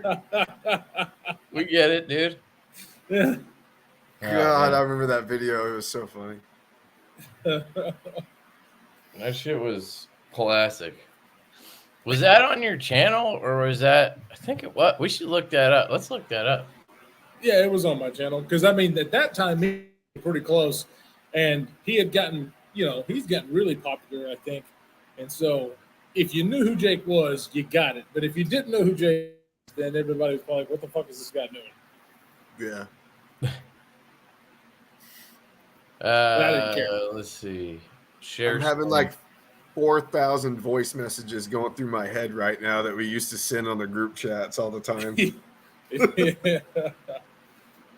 Here's a look at what was coming out around the time that Kyle got out of the game. Look at Kev's face. He looks like Wolverine's goofy cousin. Look at that shit. Wow, I can't believe it was when that mini Tempest came out. Yeah. Wow. Oh yeah, that's not that long ago. We all got one. It was a couple years, and there's the Avant. Yep. And then so these were kind of ones you did. This was like, I think you were out of it, and then you kind of came back for a little bit, like you tried. Remember? Yeah, I think I did a few different videos before. And then you were like, nah. He's like, I'm out. Yeah, you did a few, and then you kind of like went back into hiding. Yeah. Look at that. Here's the Mach 51. Oh yeah, Casey's knife. Yeah. Yep. Yeah, and now he's got a full knife brand and everything now. Yep. It's kind of crazy to think about the stuff that. It's crazy that how your knife company has progressed. Like the only one I really know of was the Stout, and now you said you have like 10 models. I'm like, holy shit. Yeah, man. If you haven't tried the Buzz, oh my god. I haven't. No, I have not tried that. Dude, ironically, the Buzz is the one that has like the least popularity. Really? Well, yeah, I think maybe I don't know if it was the price with the fact that it wasn't like I said, people like milled tie now, and it has the wire clip. I don't know. Did you ever do timing? October 22 was also when we went into a recession. And that was when we did the pre-order. But I mean, we sold every one of them. Wasn't like, it just, the ones that went to dealers took longer. There's still some, I think, at Knife Center and Blade HQ, like the what? Black like there's some for sale? Yeah, like, I mean, a couple, like a handful. I'm looking. At, I think, Knife Center and Blade HQ. We sold the last one that we had at Blade Show last week. We had like a couple for warranty we kept for a while. I think we literally had 2 or 3, and we sold all those at the show. Oh yeah, there is. Yeah, but they're only the black bladed versions, I think. Yeah, I was about to say there's only one stuff, all black. Oh, that reminds me, the Urban Cutlery had the Stout V2. I wish we sold all the ones we had left to him at the show. Otherwise, I would just send you one, Kyle. That looks sick as fuck. Oh no, man, don't do that. But I'm not going Blade HQ though, because I love that knife so much. Like I said, my boss, he carries it all the time, and I'm just almost every day this close to just knocking his ass out and taking it. Yeah, it looks like Urban Cutlery sold out. He bought a couple of the last Buzzes, but he sold them. That's good. And then, yeah, he does have a couple of this is the V2, Kyle. We changed like everything on it. It has a milled clip or a wire clip. You can put either one you want on it. I like that milled clip, man. It's milled tie. It's got pivot collars. It's contoured. It's way thinner, and it's a little taller. So I think it's more comfortable in hand. The V1 is a little fat, like kind of chunky a little bit. That might be good for you, though. I don't know. I really do like it, though. I mean, but I think you would like this too. This one's a little more fancy, so that might be a negative, depending on like if it's something you use every single day, maybe. But it's Van-X, which is awesome. I love Van-X. Yeah, I love Van-X. Anyway, if I end up getting one again, we're doing another run. A dealer's doing an exclusive run with 3 versions. So I'll have some then. If I remember, I'll grab one for you. That's awesome. That's awesome. My God. Did you ever put out a slip joint? I know you were talking about it at one point. Yeah, so we did a design with Urban EDC. It's our design, but it's their knife, like the F5.5. But okay. It's the Divo, so it's the Urban EDC Barley. Okay. I'll pull that up. So they did a pre-order on it, and I've had people ask me like, "Where the hell are these things?" Right. Well, we're not selling them. It's their knife, But the last time I talked to them, like a couple months ago, they said they were like, "Yeah, we got to order them," and I was like, "What?" But then I texted him like yesterday. He got back to me and sent me pictures from Riyadh, and he said they're almost done.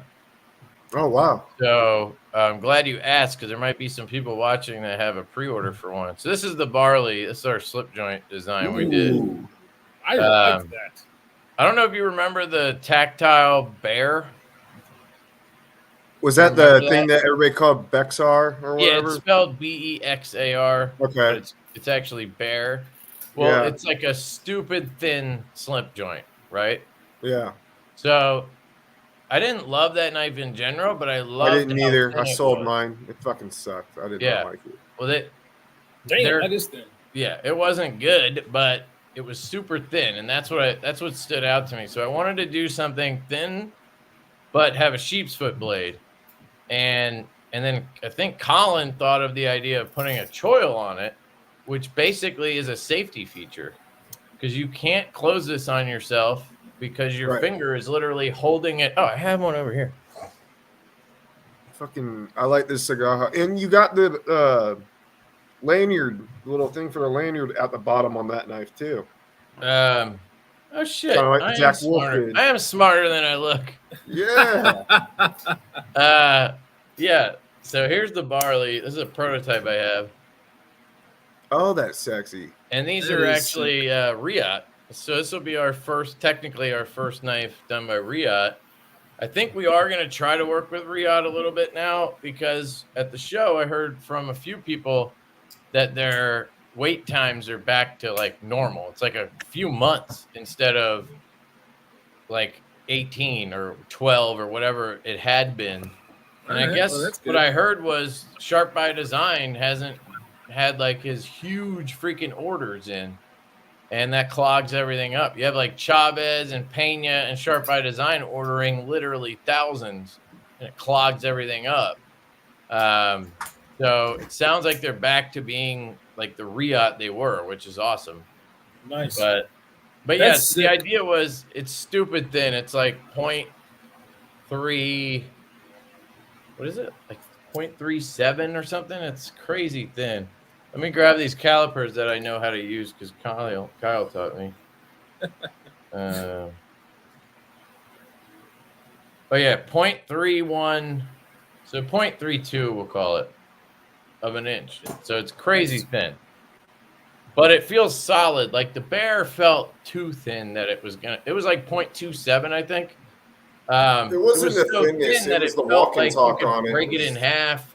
And this is still sturdy enough, but then you have that choil, so you can't close this on yourself.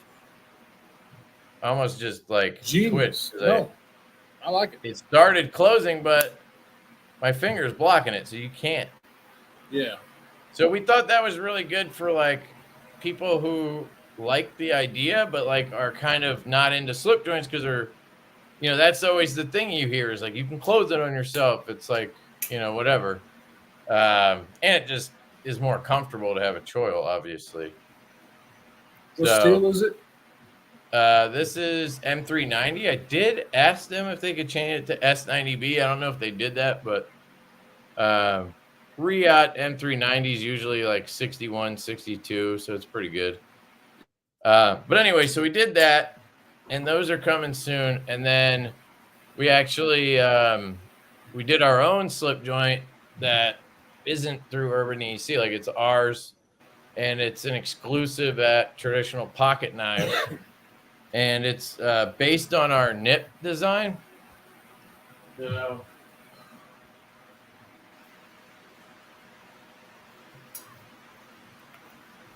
the nip is our 5th pocket knife.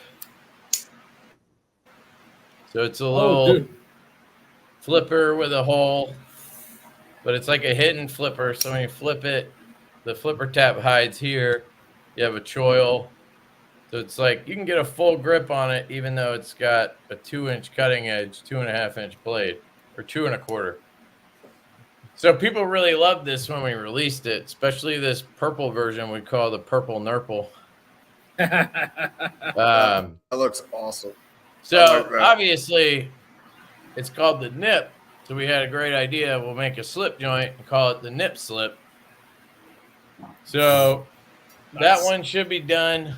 That one should be done like end of this month or in July, and that'll be available at Traditional Pocket Knives. So it's basically, if you look at these two together, you look at this, right? If you turn this into a slip joint, which we did, it's going to obviously get a little bit more streamlined because you don't have the flipper to worry about. We changed it to a long pull instead of a hole. It has this kind of setup, right? Yeah. So it ends up looking like this, but this basic shape, if that makes sense. Okay. What's It's the almost smaller like a one little called? What is brother that one called? to this barley. It's not as thin, and it's taller than the barley. I actually like it better than this one, and I think that one's gonna be. I think people are gonna love the nip slip. Nip slip. That's Yeah, what we're it is. working Okay. on packaging right now with traditional pocket knives. I'm trying to see how far I can get them to do something like, funny on the But like packaging. Janet That would Jackson. be Get a awesome. picture of Janet Jackson. There's a lot of No, options Kyle. there. No, your time to shine, Kyle. Show a titty, and just What? you put yes. Come on, show just a little, and then that Wait. It's you not can use empty that yet. I packaging. can't. I There ain't you gonna go. do it yet. Yeah. Yeah. So anyway, yeah, we have a slip joint in the works. We technically 2 because this one counts, I guess. I don't know, the possibilities for something funny with a name like Knit Slip. I'm very excited to come up with. Yeah. I'm hoping it'll be good. And we have purple versions of it. So, you got the purple nurple nip slip. And then I want to do a large one of these. So this is called the nip. I want to do a large one called the nip L. There you go. Hey, that's awesome. And then I want to do an XL one called the Grand Teton. Yes. So yeah, we got ideas. Yeah, we make knife designs based on funny names. It's okay. Yeah, You got to start somewhere. That's like the main. But point that's of why I'm literally like, what happened. bye. Somebody was like, "You got to do a slip joint, the nip slip," and we were like, You "We're wanna see doing my it. purple nipple? Yeah, Like, it's like, check it done. out. We're doing it." How do we? What should this knife look like? We're working on one that's the larger one, the nipple, and we're trying to get Basti to do it with their top liner lock. So they have a lock. You guys probably haven't even heard of Bastide, but they're like an offshoot of Kizer, sort of, kind of like Concept. I'm sure you've heard of Concept, right? Yeah. It's kind of like that. I think it was a Kizer employee or designer or whatever, and then they kind of created Basti. Well, they have this lock that is a compression lock with a button, kind of like the Smock, right? Yeah. Because that patent is up or whatever. So they were the first ones to do it and put a button actuated compression lock on a normal knife, which is awesome. And we want to do that lock on the large version of this guy. Hell yes. And I was talking to Colin about designing the button, and I was like, there's got to be a way we can like make it look like a nipple. Yes. So like we could have the Yes. button be like a circle and then have like another little circle and a dot in there, or maybe like little milling lines that look like the stretch marks around a nipple or something. I don't know how to do it yet, but there's got to be a way we can do that. Can you imagine him talking yes. to a manufacturer? Can you please make it look like a nipple for me? Make this look like Well, a nipple as much as you can. Yeah, we just got it. Well, Colin, if he can just if we can figure it out and manifest it in the design, then we don't have to explain it. We can just be like, do this. Right. But I think it would be cool, though. Oh, it'd definitely be cool. That's like my main driving point of buying a knife now. They didn't copy it, Marceau. It's a patent thing. Like everybody doing crossbar locks. Or I guess you're saying they shouldn't even do that. I mean, if nobody used anybody else's ideas that are now free, I don't know if the world would be where it's at. Yeah, that was always a thing when you're doing knife reviews, and then you always get comments about which, granted, everybody's granted, to their opinion, but it was like, this looks like this looks like this. Oh, It's I call just them so hard. The looks like this guys. All the That's what I time. call it. Yeah. And I do it sometimes. Like, that's how my brain literally works. Like, my brain will be like, that knife looks like you took Rosie and Shaman and put them together or something. Like that's how my brain will work. But I'm not saying those are copies or they clone something or whatever. That's just how it works. I put things together. No, that's fine. I'm like a visual. Because things do look similar. Things do look similar. As long as, I mean, because I just don't think most of them are copies. Right. Now, there have been. So there's context there, too, whether the person is saying that it's a copy or they're just saying it looks like this. You know what I mean? Right. No, there is. You're right. Where I feel like I usually read the comment as them saying it's a copy, but you know, we had somebody tell us I don't have one here, but oh yeah, I do. This is one of our new ones. I was showing the prototypes of this. This is the Chaser, we call it. I like that. And the dude was like, that looks like a direct copy of the Bostede raccoon. I damn near fell out of my chair laughing at this guy. He was so serious. Like I think I responded like kind of jokingly. And then he came back like even hard, like he was dead fucking serious. I'll show you what the Bostede raccoon looks like.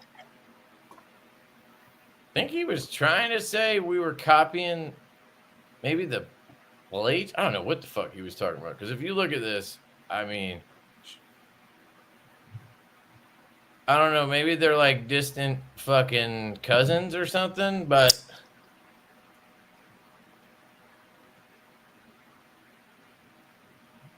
I don't really see. I don't see it.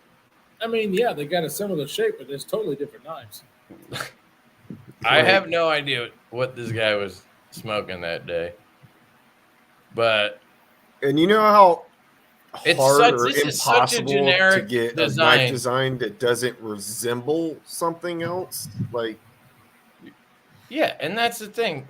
It's so you're either gonna be Elijah Isham, who has passed away, by the way. I don't know if you guys know that, but you're either gonna be Elijah Isham, who designs alien knives, or Winter Blade Co., who designs space kind of sci-fi knives, or you're going to be maybe Arcane Design, who has like wildly sci-fi / horror based designs, or your knives are going to look like fucking something. Like, right. I mean, you know, you either have to be completely on, you know, the outer side of the box, or you're going to be in the box somewhere. You know, you got to be somewhere in the box, and that means your knife is going to look like something. I always find it funny because, like, you go to the traditional world, like, you know, you're talking about Jackwolves. Nobody ever says anything like they just copied this or whatever, and they all look the same. There's probably 30 knives that look just like this. Because in the traditional world, they have patterns that they follow. And then they make their own little adjustments on the pattern. Right. And that's completely accepted in that world. But you get into like locking knives and you can't have the same blade shape. You can't have the same handle shape. Shit, sometimes it's like the smallest thing. Like, oh my God, that hole looks identical to, and it's like, yeah, it's like dude. you guys want it to look like a knife, right? Like they used a fucking circle as the hole. Like, what do you want me to do? Like, I am so pissed. This looks like a coffin. What the fuck? Dude, people have been paying Spyderco for years now to use the hole. Can you believe that? They pay $50 a year to be able to make their custom knives or whatever with the circle in it. Are you serious? I didn't know that. Yeah. Wow, I did not know that. Custom makers, and I don't know, I presume maybe even factories pay $50 a year for that right or whatever. It's a license fee to do the fucking circle. To drill a hole in the blade. Yeah. Okay. Tough Knives told me about it, and I believe I heard somebody at the show was talking about it too, that they always paid it. And then Tough Knives was like, yeah, they haven't asked me for it, though, for like 2 years now.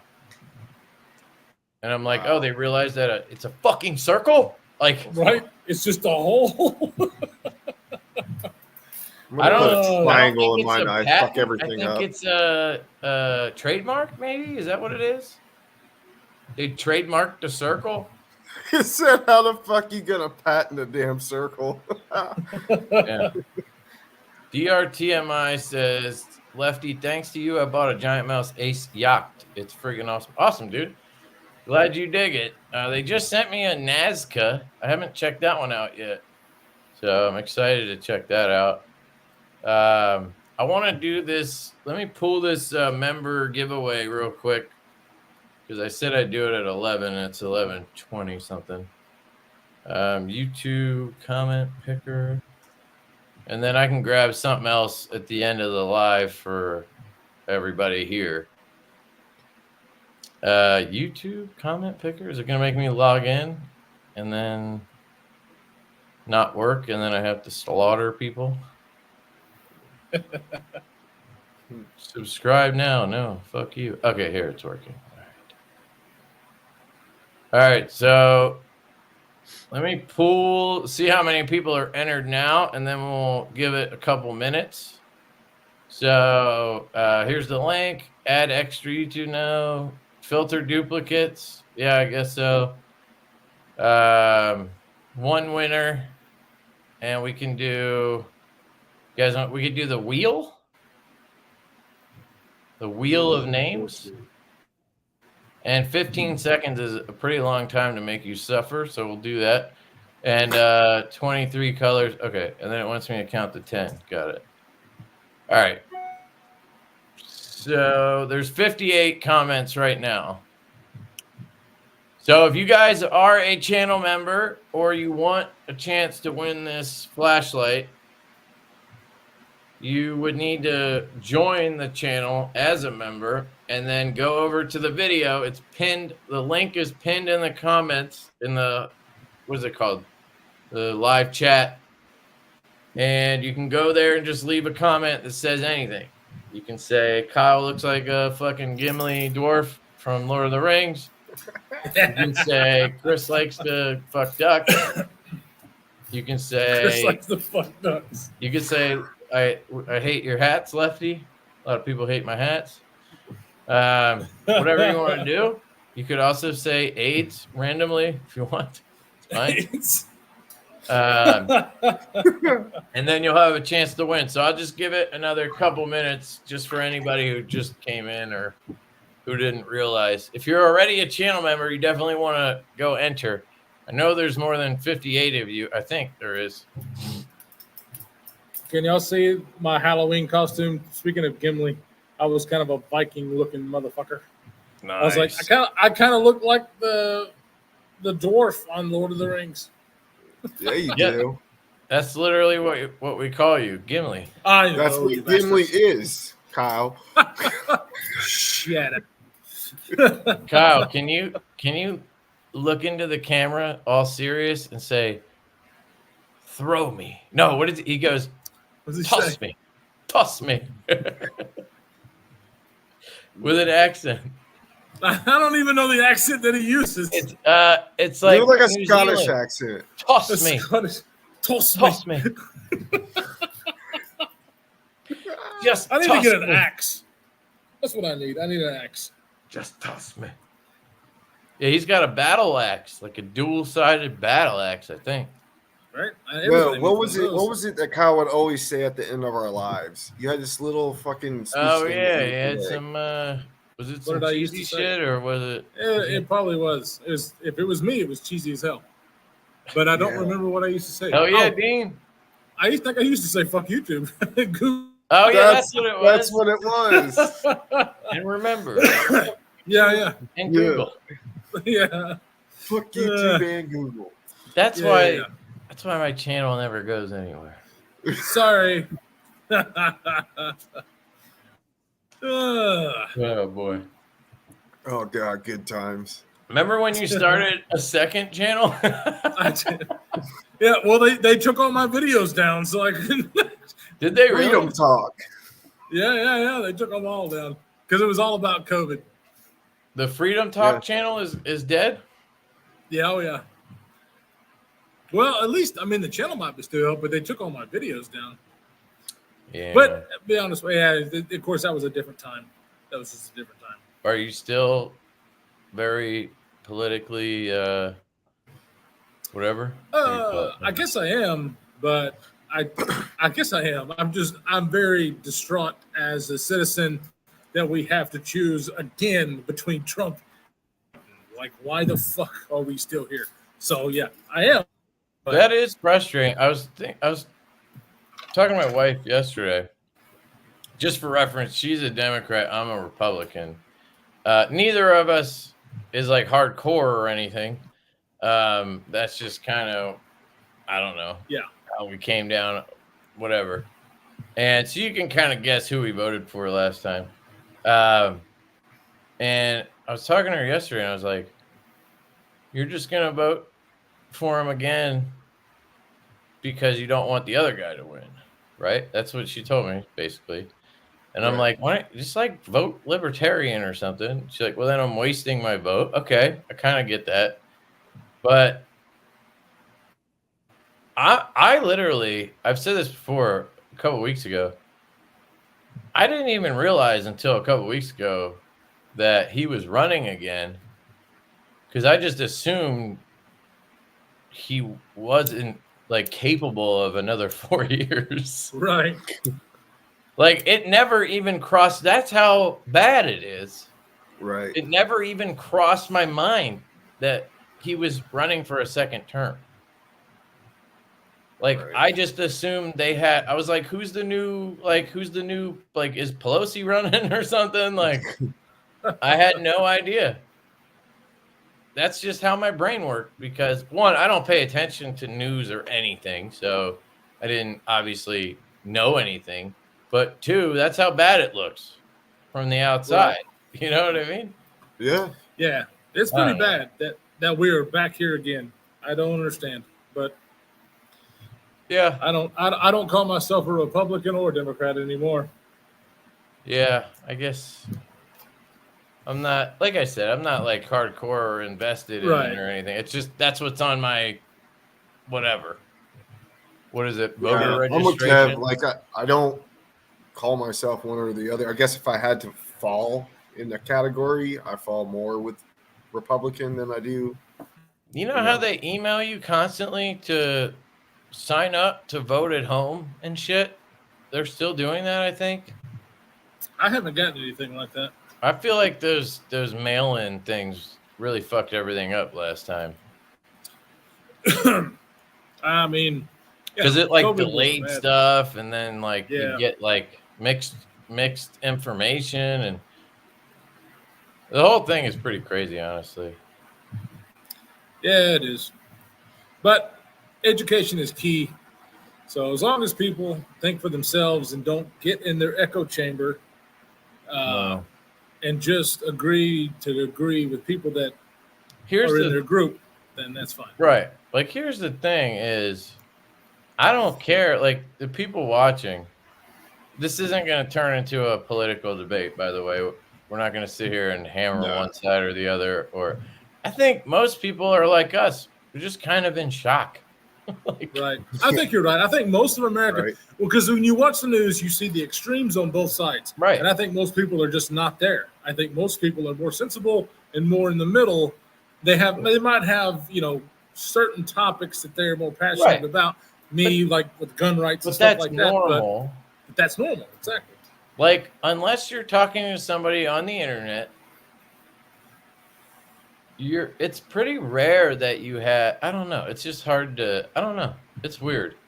Like, there really is there's normal to be passionate. Option. It's normal to be passionate. It's not when you turn into a crazy bitch fucking doing all this crazy shit that you see on TV from both sides. And I'm like, both sides. Yeah.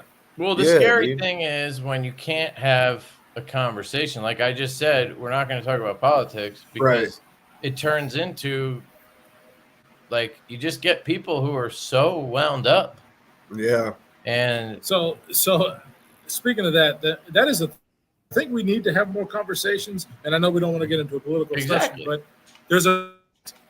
book called How to Have Impossible Conversations by Peter, I think is his name. Anyway, learned a lot from that book on how to have conversations with people that might disagree with you in a civil manner.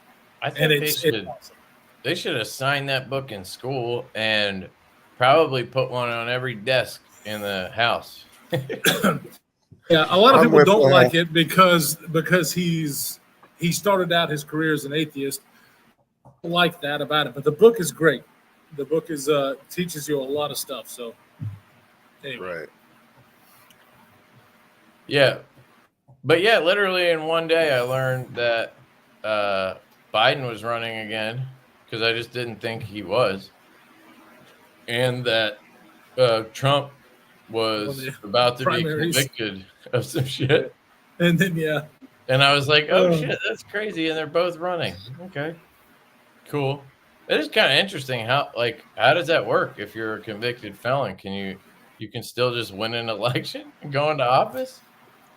Or does he get grandfathered in because he's a previous president? Or is he just going to overrule the rules? I don't think there's a rule or a law that says if you're right.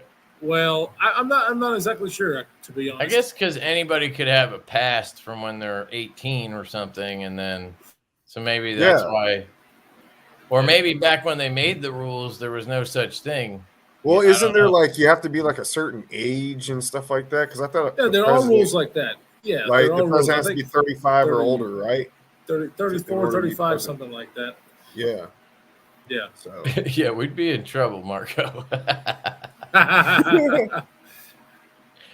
We'd be in big trouble. He'd be getting up there to go do a speech. Bang. Yeah. You know who'd be writing all his speeches? Kara. Right. How's he doing? You can't vote, but you can. Oh, he's crushing it, dude. Really? Yeah, I mean, he's been full time for I don't know, a year. He's up to almost 300,000 subs. Holy shit! Oh, good for him. Yeah, he's. What are you up to now, Kevin? What? What are you up to now? 22,000 or something. 20K. Not 300. He got a huge boost off of one video. He had a video about the Riot gravity knife that I think at one point it was at 12 million or something views, and that was a year ago, so it might be crazy now. Damn. But it was just the most illegal knife ever. That was the title, and it worked. Wow. And he went from whatever he was at, 14 or 20 or something, and he went all the way up to 250 in it felt like a couple months. Holy shit. It might even been less than that. And then he's I mean, he's obviously continued. He has really good content though. When he went full time, he invested in a good camera, and if you go check out his channel, the videos I really like are he's got some they're almost documentary style kind of videos. Right. A deep dive on this or that. He's done some really cool comparison videos. He did 2 knives that are the same knife design, but one has a hole, one has studs, one's a budget form, one's premium. It's a Wii and a Civivi, but the same design.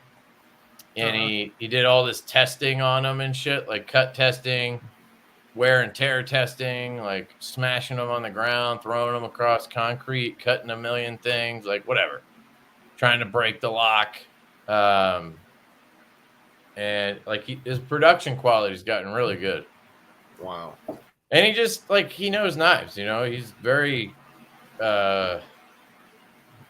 knowledgeable. I don't know how you would put it, but so yeah. So whenever I was doing this, Metal Complex was one of the bigger ones. How's Metal Complex doing? He's still the big dog. Still the big dog. Nobody even gets close. Neves has, he's getting there in subscribers, but Metal Complex's views and his live stream viewership and all that, he's just nobody's even anywhere near, like, he's on another planet. I don't know if it has been pretty rough lately in general. Like on YouTube, I would say, not necessarily with like affiliate stuff. Like that's still, I feel like, been fine, but like views and growth and stuff, I feel like has been down probably across the board for most people. Maybe it's just me, I don't know, but yeah, I don't know. It's just he 22K always is a had huge that. He always accomplishment, had that dude. ability where people just, he'll get asked tons of comments, and he just, there's something about him that people love. I don't know. I mean, I guess I followed him for a while when I first got into it, but not that hard. I actually watched more Slicey Dicey than I did Metal Complex. Slicey Dicey and Shabazz, which now I can't even watch Shabazz. He's not really making videos much anymore. But like, it's hard for me to even listen to his voice anymore. Yeah, right. I'm the same way because I used to watch a ton of Nick Shabazz. Yeah, if you go back to his old videos, he definitely changed the accent somewhere along the line. Oh yeah, really aggressive New York Jew to like like more subtle New York Jew now. Yeah, it's less, because it's obviously all it's all a charade. Like he's, who knows what he really sounds like. I think it's an accent he puts on. I'm Kev. I watched Slicey Dicey a little bit more than I watched like Metal Complex and all that stuff. I mean, I watched a lot of Slicey, and I did some deals with him and whatnot. And then, boy, after that big debacle. Oh yeah. Yeah, he got hosed, man. He's gone. Yeah. Well, he didn't get hosed. He got found out. Yeah, right. Yeah. So, luckily, my did with him did not go that way. But no, mine didn't either. It just took him a while to ship it or something. Yeah. But he always seemed sort of, it was like both way. Like he could seem like a total dick, but then he could also do nice things. Like he would do those videos shouting out 10 channels or whatever that are smaller. He would do that. And the ones I really loved were when he did those videos, it was like a trade video. I know you guys remember that. He'd have like an item or a couple items, knives or whatever, and he'd be like, trade me anything. And those were the best because people would like offer to trade random shit or whatever. Right. And I think I even did one as a joke, obviously. I said I would trade him my dog or something like that. But I don't know. Yeah. But yeah, he clearly was, it was his job basically. So he was finding ways to have it bring income. And part of that was he was selling knives that were sent to him for review that he was supposed to give away.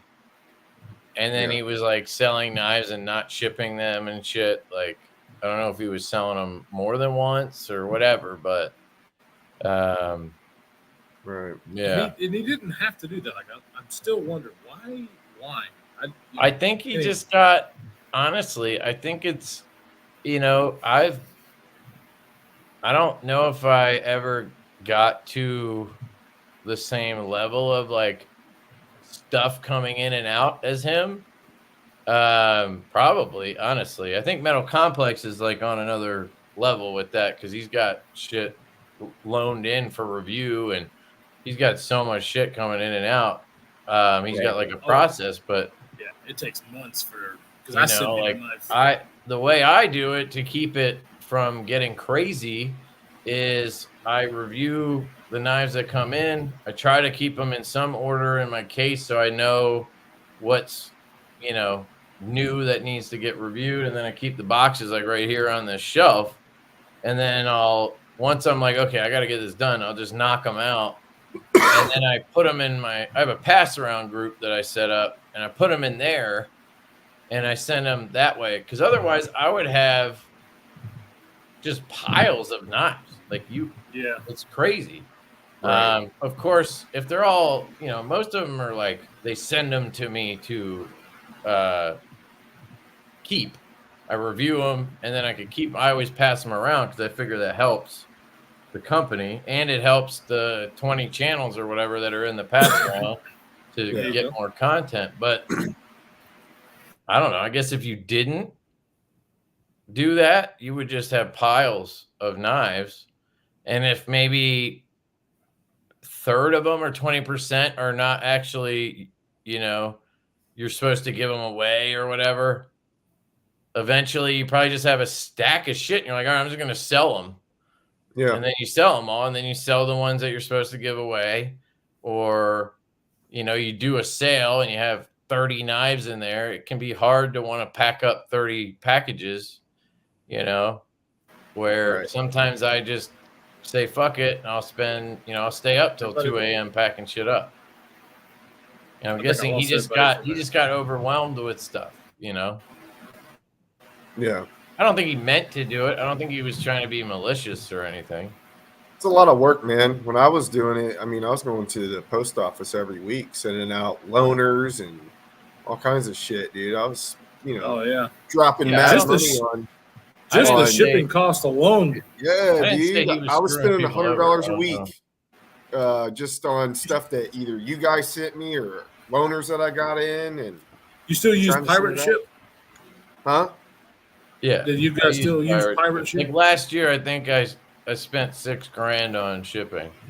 Right. Yes. Yeah, Yeah. People don't realize, man, it takes a lot to keep a channel going. it does. It does. Yeah, I for mean, sure.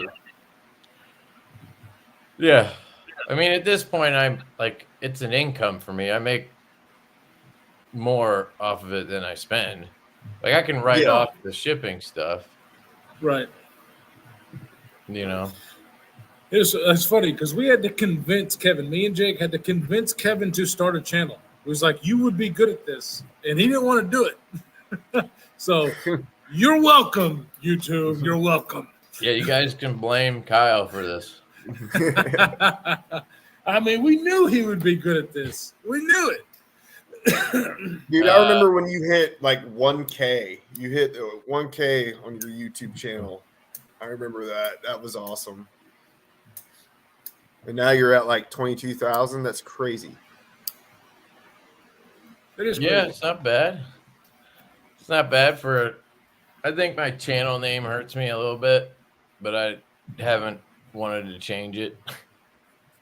Because I think it's harder. I think it's harder for me to pull in random people or new people because I think they look at the name and they either think I'm political or they think I'm left-handed and they don't give a shit about left-handed people. They don't want to know about lefty stuff. You know what I mean? So maybe. I think people who actually see the videos are the ones that I pick up more, if that makes sense, versus like recommendation. I don't know how that works. I don't know. And maybe it's I also just about suck, like and that's target why. audience and stuff like that. Do you think you appeal to more people who are already in the hobby rather than people who are? I guess that's what I'm getting at. Yeah. Yeah. I'm not picking I up think as you many appeal to random people who are people as more- other people are, I think.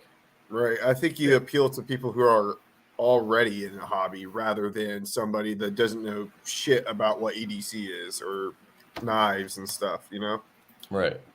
Well, yeah, but all those people actually searching for videos, maybe. Yeah. Well, yeah, that too. But I got a big boost last year when they were pushing shorts because I did a bunch of them. I fucking hate them. But I did them just because it seemed like it was helping. And it did. Like, it got me from like 5,000 or 6,000 up to like 15 in like a few months. Really? And then from that 15, I've just crawled. But whatever. I honestly, I hit 10 and I was like, I don't even care. Like, if I get, obviously I want more and I like views and all that kind of shit. But like, the number of subscribers you have really doesn't mean much other than it's a value that companies will look at to like decide if they're gonna send you stuff, maybe. Exactly. But other than that, I don't think I don't make money because I have X amount of subscribers. I don't get this or that because of the amount of subscribers. It doesn't make a difference. It's the views and that kind of stuff and like the person that I think matters more when it comes to the growth part of it. I don't know if that makes sense, but Well, definitely, dude. I have an extremely tiny channel, and I was always grateful that companies, took a shot and would send something into me for a review or whatever. yeah. That stuff always meant the world to me, coming from a channel that's so fucking small, like. Yeah, I mean, that's the thing, I always appreciate it when companies will send me stuff. I don't expect it. Exactly. But you do get to a point where you feel like you're offering them something too, Yeah. Where at first it does feel like they're just doing you a favor, kind of. Yeah. And I think that was one of the reasons I started doing the pass around stuff, because I'm like, these people are sending me shit. I don't think my one video is making that much of an impact. Right. I'm sure they'd appreciate it if I sent it to 10 other guys that also have a smaller channel. Exactly. It's for me, it's like a win all around. The company gets extra promotion, the channels get content, and I get not a stack of knives just piling up next to me. They get sent around, and then they kind of trickle back to me, and then I give them away, sell them. I rarely ever keep them. Usually give them away, or if it's valuable at all, I'll sell it. And if I sell it, I always sell it at like 50% off retail. Exactly. So it was always I get a little money out of it, and the other person gets a good deal. It's kind of, it's like a win-win. It was always really cool when you have a smaller channel, I would always look for like a company that maybe wasn't as well known. Nobody thinks Axial Gear or Axial Knives now, I think is what they're called. Yeah, I remember. They weren't like super huge whenever, I started reviewing their stuff. Dude, I never even heard of them until I think you pointed them out. Exactly. And then I reached out to them, and I still work with them. And now that look at them, they've blown up since then. You know what I mean? Yeah, they're doing OEM for EMP now. Oh, that's awesome. Really? That's good. Demonoc, nobody said MC was screwing people over. I just want to make that clear. I've never heard of MC screwing anybody. Yeah. Yeah, I mean, he's a pretty stand-up guy from all the interactions I had with him. Yeah. I was just comparing the amount of stuff coming in from MC to Slicey, and then myself. That's why he came up. But no, there literally has never been a question about anything with MC. He always plays the neutral party when it comes to drama. He doesn't. It's one thing I like about him. He doesn't make videos just because he can catch a headline. Yeah. Like he doesn't make a fuck Medford video or a whatever video. That's What's another up, TBDEDC? Or a lock failure video or whatever, which I'm guilty of doing certain things like that too. And if I have a problem or there's something drama related, if I have an opinion or I'm somehow involved, I'll fucking chime in.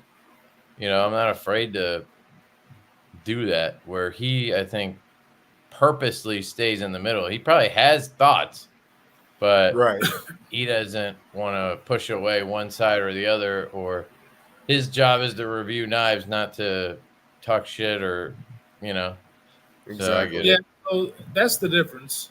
And it's unfortunate that somebody who does that has more than somebody who's completely honest, but it is what it is.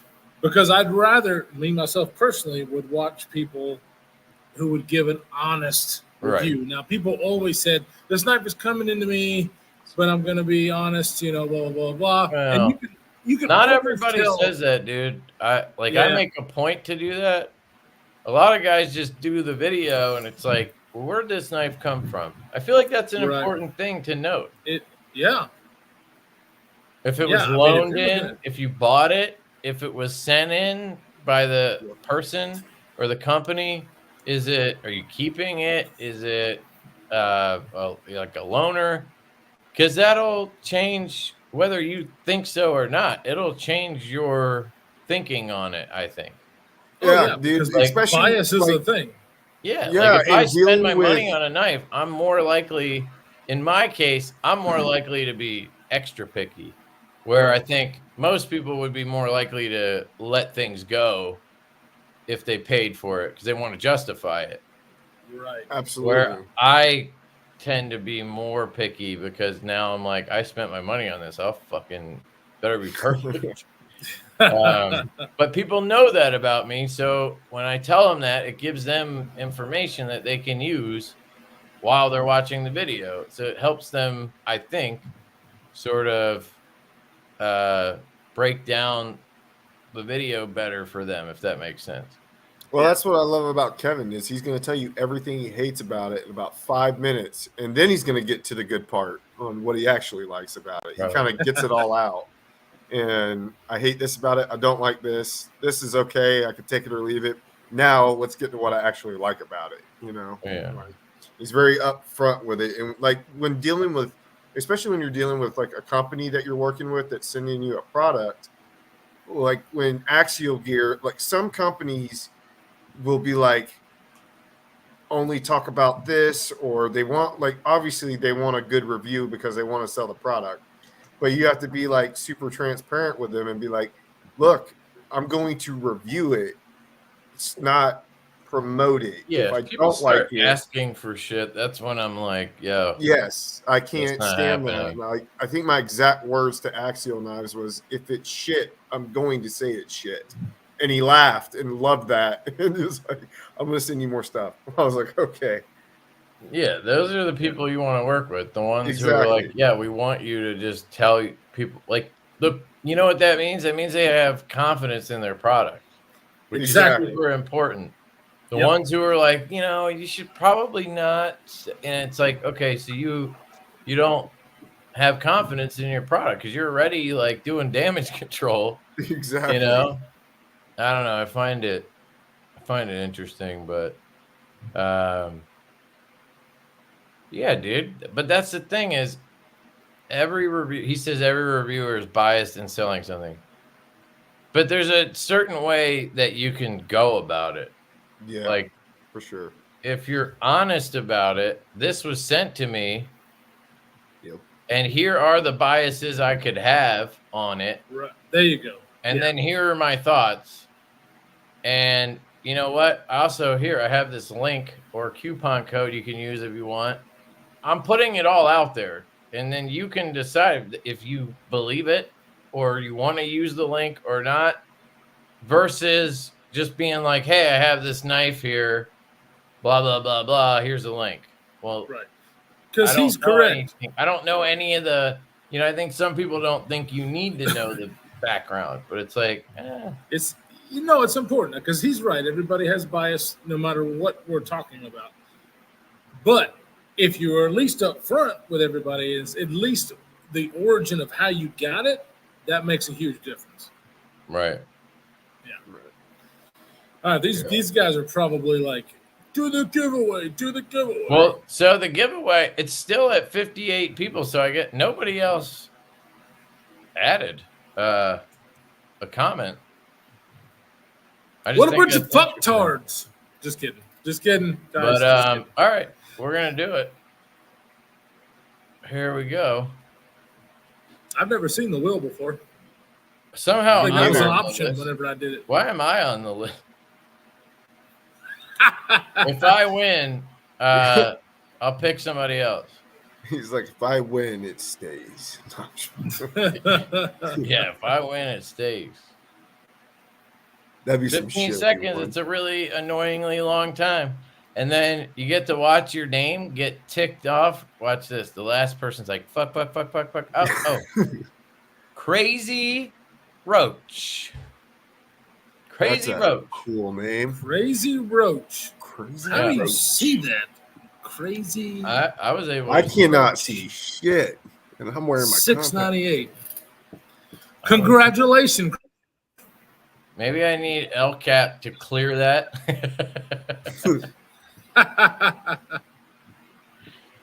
LCAP, can you clear that one? Make sure he's not on the list.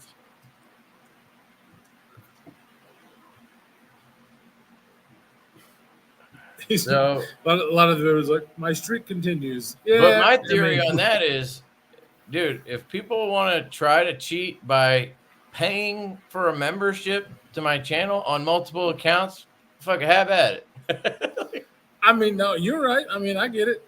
You know what I mean? If somebody wants to do that, I don't think this kind of giveaway is one that they're trying to hack. I think it's the ones where people have like entry videos, but it's open to anybody. You know what I mean? Where it's like, well, let me ask you a question. This flashlight you just gave away, what's the price tag on that? it's like $200 with the mod work. I don't know. It was maybe like $225 or something, but that's a substantial price. Like I never get, shit. That's awesome. Yeah. Well, if you look at so if I look at where's this? YouTube Studio. Somebody said there were 71 comments on the video, but they're not all members. Yeah, but I had to pull out duplicates, and then the people who weren't members, because there's a lot of people who leave a comment thinking that it's subscribers. Right. Members is a different thing, but some people don't understand that, which I totally understand. If you're not paying attention to YouTube and how it works, which I think most people probably don't, you wouldn't really understand that, if that makes sense. So anyway, here's just for reference, here's a look at the earning page on my channel. So I have 124 members, which is actually down 14%, I guess, from last month, and $215 revenue from memberships or whatever in the last 31 days. So basically, I try to look at that number and then pick something around that price, if that makes sense. It does make sense. That's a great way to do it. Yeah. That is a great way to do it. Yeah. Yeah. So, yeah. So what he's earned from that, he's giving back to you guys. Exactly. Yeah. And we are biased because we love Kevin. But we are. I'll admit that.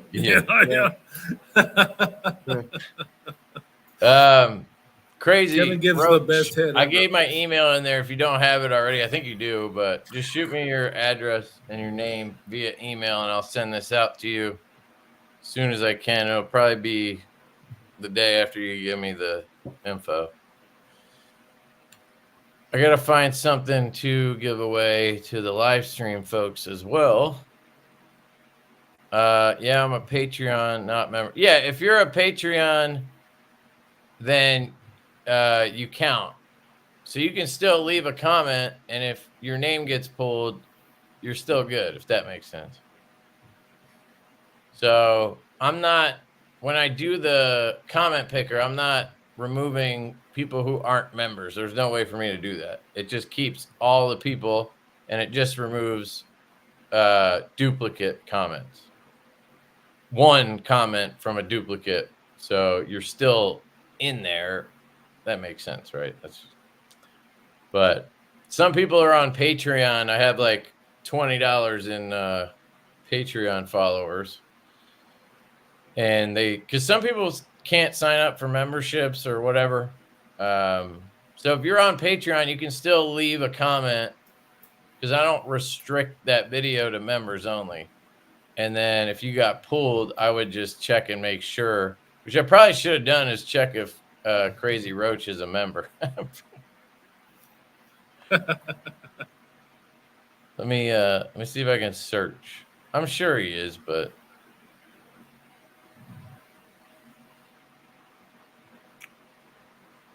If he's not, you better sign up real quick. You know what I'm saying? Right. Leafy Wiggy said, I still very much appreciate you sending me that Kizer Tast in Balacombe. I don't know if he's talking to you, Kev, or somebody else. Yeah, I think he's talking. I sent him. I don't remember the specifics, but I sent him that night. Yeah. What the hell's Balacombe? That's what I'm wondering. Is that like a Balisong comb? Wouldn't it just have hold on. Where's Crazy Roach? Wouldn't it just have it right next to his name? I never had memberships, so I don't know. He would be green if he was a channel member. This is also set up differently because you're in control of all this. We're not in the login. You had to bring us in, so this looks different than what I'm used to. Oh wait, he might not even be here either. He doesn't have to be here. So there's that. He might not even have left a comment in the chat. Todd Carr says he is a member. Okay, cool. Yeah. If Todd says so, I believe it. All right, Todd, cool. Man. I just, I gotta be fair, in case anybody questions it. Todd's word is good though, so we're good. All right, so we're done with that one. I also have. Let me see. We give away a flashlight. I have this Woobin flashlight, but we just did a flashlight, so maybe a knife would be good.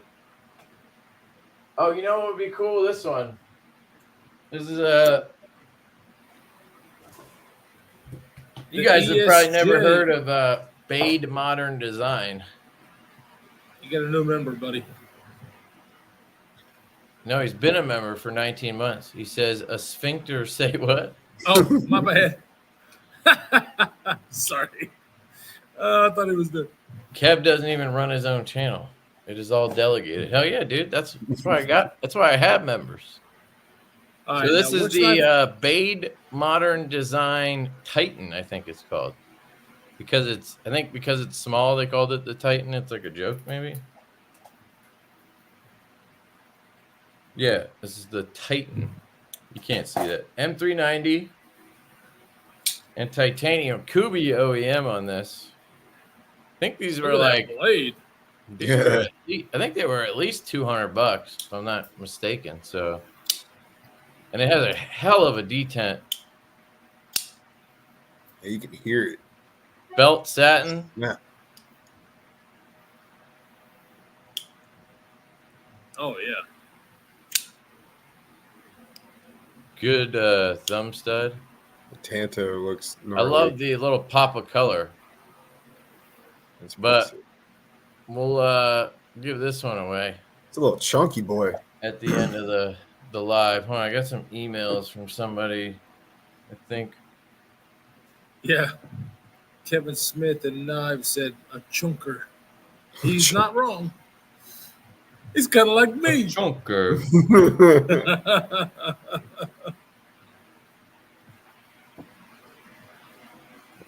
Beefer Baron, man, I remember Beefer Baron. Said, "Holy smokes, that's super sweet." He likes that.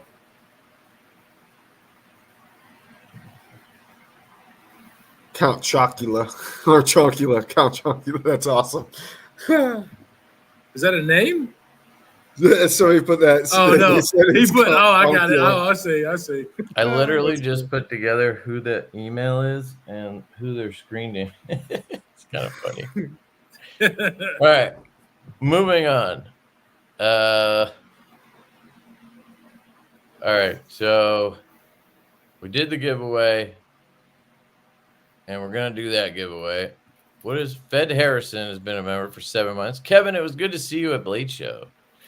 Oh, you know what we could do, guys? You too, Fed. Thank you for stopping by, and thanks for being a member, dude. I really appreciate that. Now, what if we have you guys react to some new knives? You guys have time to do that? Yeah. Sure. So I have a box here from Kizer. of new knives for this month or whatever. So that might be cool. My alarm just goes off in 4 You guys hours. can dust off the old reviewer hat. You got this, Kyle. You got this. I got this. You got this, bro. It's almost gone. So Yeah. Oh gosh. Kevin, do you drink anymore? You don't even drink anymore, do you? No, I quit. Long time ago. Yeah. When did I quit? It was I think over. it was like New Year's 2022, so it's been 2.5 years. Yeah. Yeah. All right, so here's the first one. You This is should've the said it new was- O knife. This is the O knife Fortitude 2. It's got a really cool leather sheath. I like the side where it goes horizontal to Scalp your carry. belt. Yeah. Yeah, you Yeah, can see, mount it that's either the way. Yeah. So that's what I love because I don't like carrying straight up and down on my belt. That's sweet. It's not bad. I like it. And you guys will probably recognize this name, but this is the Such 00 edition. Oh wow. Oh, I love Man, suits. Suit 00 was the first He YouTube got me channel I into ever subscribed to. Yeah, he got me into the Pew Pew YouTube, and then his knife videos brought Shabazz recommended to me, and that's how I got into knives, actually. Really? Yeah, well, That's that's how how I I got got into like all deep kinds of into stuff. knives. Like I had some knives, but like Yeah. that was how I really got into the nerdy side of it. Suits First- has been in the business. First forever. video I ever watched to him was a knife review of a Glock field knife. It was a fixed blade, and I started watching his videos ever since. Yeah, I don't like their logo What's up, being Beaver Baron? so big on there, but Yeah, I'm not big on the billboarding. yeah, Yeah, I don't mind it that much. I love the almost looks- handle. The yellow's not bad. The little pop of color in there. Yeah, it's yellow My G10. Yeah. I'm I'm actually not a fan of yellow, but I think it looks pretty cool. And that's What's that your says a lot. opinion on Tor knives? I think I they've had come a a long Tor way knife. with their folders. They were dog shit at first, but I think they're like serviceable I now remember them. and Yeah, I pretty remember affordable. having But something I haven't to- handled enough Tor knives to have an opinion, really. Other than think the I did a one review. I had, the folding knife was a piece of shit, but it was like their first run. And, you know, I think it just takes a little bit for companies to, you know, I feel like they kind of need customers to hate on their knives to get enough feedback to fix them, Exactly. and then Yeah. make that's the better thing. knives. I don't like how If- Tactile does it, where they do that with every model. They just send out the good enough version, and then all this shit comes up, and then they fix it over. And then if you get one like a year after it releases, you get a good one. I don't like that, but Tor, it was like their first time making folders, you know, Right. and they did a first batch that wasn't great, but they learned a lot, and then they've all been pretty solid from there, as I understand. Didn't Casey do a lot of tour knives? Casey loves Tor, yeah. Yeah, I was about to say, I remember him reviewing a lot of those. Yeah. But there you go. That's the opinion on Tor knives. So this one is Devon, 9 new years, bro. concept. Congrats. 9 years. Yeah, congrats, man. I'm Sorry, on my don't- 10th. that's nice, dude. Sorry. This is the Ray, REI. Maybe it's just the REI. Designed by Karambit Maker. That's his name. Karambit maker. Karambit Maker. Karambit Now, wait a Maker designed Hold on. this non-karambit. Hold on. Turn that back around. What does that maker's mark look like? That maker's mark It looks like a karambit. a. Wow. Okay. All right. It's a little karambit inside of a circle. Yeah. What was that karambit that was so popular? That was. Yeah, you're talking the CRKT Provoke. That's it. Provoke. Yeah. And that I still who's have the- that. I couldn't figure out how to fucking get that thing back in once you got it back You Are in. have you one, kidding didn't me? you? I love that thing.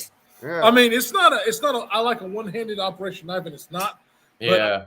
hanging my tech vest just for shits and giggles. I could see that. They came out with Yeah. like a budget one. Yeah. Yeah, What I do you can guys totally think see of this Kevin one? not liking that knife. I can totally see you not liking the karambit, but that's pretty cool. I like that. That's not bad. I don't like the The color on it, divots- but I like the design. I'm calling it a spear clip blade shape. A spear clip. I don't know. It kind of looks like a clip point. Like it wants to be a clip point, but it's actually a spear. I don't know. It's weird. Yeah. So Looks like it'd be easy to sharpen. Does it have a? Let's see. Where's the? Yeah, it has a choil. This is So that was actually a question I was going to ask you guys, because you both have trimmed your collections down to like 1 or 2 or whatever. Right. Do you have to sharpen your knives? Do you, or do you just cut Amazon boxes so it doesn't matter? Or how's that Go work? ahead, Kyle. So I am a light user. I mean, I work in an office setting. I sit at a desk all day, but I use them all the time. But it is very light duty. I still have a KME, and I still love the KME sharpening system. It's been a minute since I've done it, but the Stinger and your knife has actually stayed pretty sharp compared to what I've done with it. But the Stinger has not, and I think I do need to actually. I mean, it's sharp. I can still do everything I need to do with it. That's Nitro V, right? It is. Yeah, I think I've heard Wee's Nitro V sucks. So that could be, if it's not holding an edge as well. It's definitely not. But the KME system works really good. Right. I don't know how anybody else. It's still one of the best. Yeah. A lot of people got into TS Prof the last couple of years. It's like a Russian company. They have some really good sharpeners, and then Work Sharp actually came out with some really good KME style sharpeners. That's actually what I have, is a Work Sharp Pro, I think it is. And it's actually the only system I've ever used and actually sharpened a knife on. And I mean, if I'm able to sharpen a knife on it, I think most people could use it. Yeah, well, that's the thing. Those systems, I'm not very steady with my hands, but those systems they make it really easy. So, but yeah, it's the precision one I have is literally like a KME. And I think they've added a few little things that make it even more idiot proof. But people would probably tell you that the stones or whatever are better on the KME. So for your casual person, I think that's probably your best option is the Work Sharp one. But for somebody in the hobby, KME is probably still highly recommended. That and TS Prop. Merso, TS Prop is Russian, 100%. I've talked to they've sent me stuff, and the guy emails me from Ivan at tsprof.ru. So it's fucking Russian. Trust me. Still, one of my favorite makers is Russian. So, yeah. Who's that? CFK. CKF? CKF. Sorry, fucking hell. That tells you how long I've been out of the business, because it's the 2.0, the fucking the 1.0. Did you sell that? No, Kyle, the 2.0? I did sell the 2.0, but the 2.0 was still one of my favorites. The 1.0 was definitely my size, but remember you met some dude in a parking lot to get that? For the 1.0, I did. Yeah, I ended up. It's like the only knife I ever made money on. You called us because you were like worried the dude was gonna try to like pull something on you. I was that, and when I made the video of that, I made this stupid thumbnail of me going like this, and it was like everybody put a dick where where my mouth was open. Like I had so many. Right. Yeah, it was fucking hilarious. That's awesome.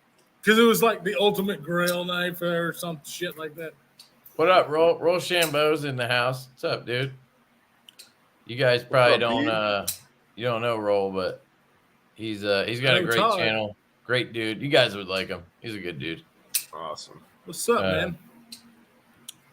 But Yeah, so I like this. I think it's cool. It's not like my favorite knife ever. It's just a knife, but it's cool. If it really speaks to you, it's a good knife. The only thing I don't like is they put this fucking divot right here in the worst place ever. So you know how on knives where the clip goes over the frame lock, they usually design it so that the ramp part touches right on the frame so that it doesn't put pressure on the lock bar. Because putting pressure on the lock bar with your clip is like designer 101. You don't do it. Because if you put pressure on the clip, then you can't deploy the knife or you can't deploy it right. And it fucks everything up because most people hold the knife by the clip, right? Yeah. So that's like a rule. You don't put the clip on the fucking lock bar. Well, they designed it right, but they put this fucking divot there so that space on the frame where the clip would land is now a divot. So it actually lands on the clip. So you have all those lock bar pressure issues with it. Luckily, this one kind of has a soft detent to start. So if you put pressure on the lock bar, you just end up with a good detent. So it's not the It worst. looks looks like a flipper version of the skirmishers, whatever the hell that Benchmade is called. Oh, yeah. Yep. Yeah. But if you got one of these that had a stronger detent already, it would literally be impossible to open if you touch the clip. So it's a design flaw, I would say. All right, let's check out these Kizers. So, Kev, this one I actually going back to what you were asking about the sharpening. Yeah.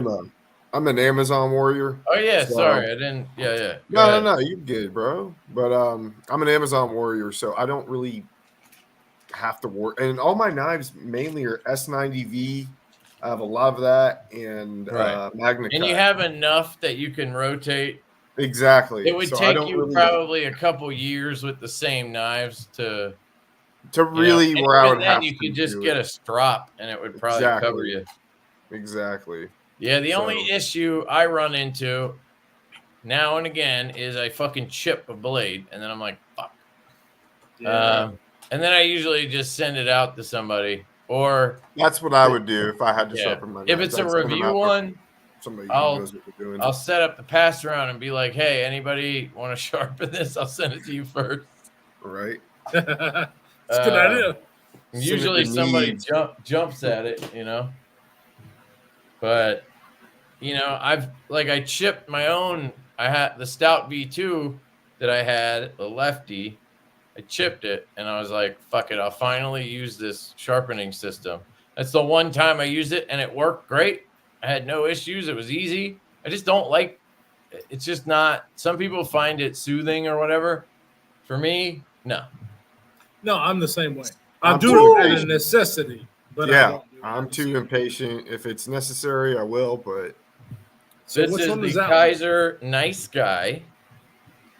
So I actually have this one already because at Blade Show, Kizer usually does like a dinner and they give away shit. And they gave away this version of it. So I already have this knife. I already know it's good. But this one looks like it's green G10. You know what that means? That means one of these is getting given away at some point. Actually, you know what? We'll throw it in tonight just because I don't want to have piles of knives. So we'll throw this one because I like this green one better. We'll throw this in with the giveaway. So it's a Kizer 11th anniversary knife. That detent is so crispy on this thing. I dig the blade shape on that. Yeah. So this is actually, there's a knife they did last year called the Brat. And it's literally a larger version of this. But then it's a G10 integral, or was it aluminum? I think it was G10, and it was an integral called the Brat, and it was like $70. It was fucking amazing. For an it was a button lock too. What? Yeah, that sounds like a deal. If it was put together well, that's a deal. It was, dude. It is a really good knife, and they made us.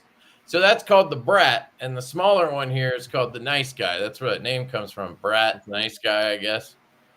I guess that knife is not got a relationship because nice. So that's that one. Just so you guys know, I don't have a box or anything, so you're just gonna get it like this, I guess. But here's the green one. This is green G10. You didn't used to like green G10. No, he did not. I still don't love it. I just don't like the writing on this one very much. What's on it? What's on the back of that? I was trying to look at Just says Kizer. It's like a car and a koala. That's kind of their logo, is like a koala bear. Oh wow. For Kizer. Oh, I never even knew that. Well, it wasn't until last year they came out with a knife called the Drop Bear, and they came out with a sticker for it that has a koala in it. I think the guy who designed it, or somebody that designs for them, is also an artist, and he does their stickers or something. Right. And he did this koala sticker. They love it, and now they use it for like everything. It's like their mascot. All right. But this one's good. It has a choil, which you don't really notice it, but it has a full finger choil. That's what I'm talking about. It's really good. You would love the big one, the Brat. I think you're right. Because that's pretty sweet. So that's the Brat. No, that's the Nice Guy. Sorry. Here's one that everybody will get a crack out of. This is a Rosecraft blade. This is the Clinch River Swayback button lock. I know you guys don't like swaybacks. I don't like swaybacks, but I love button locks. I actually got rid of all my button locks. That looks pretty cool. If you notice, it has no deployment method. What the fuck? I don't know if you guys were around for the Elementum button lock release. I was, and I didn't like that shit. I fucking hated it. I never tried it.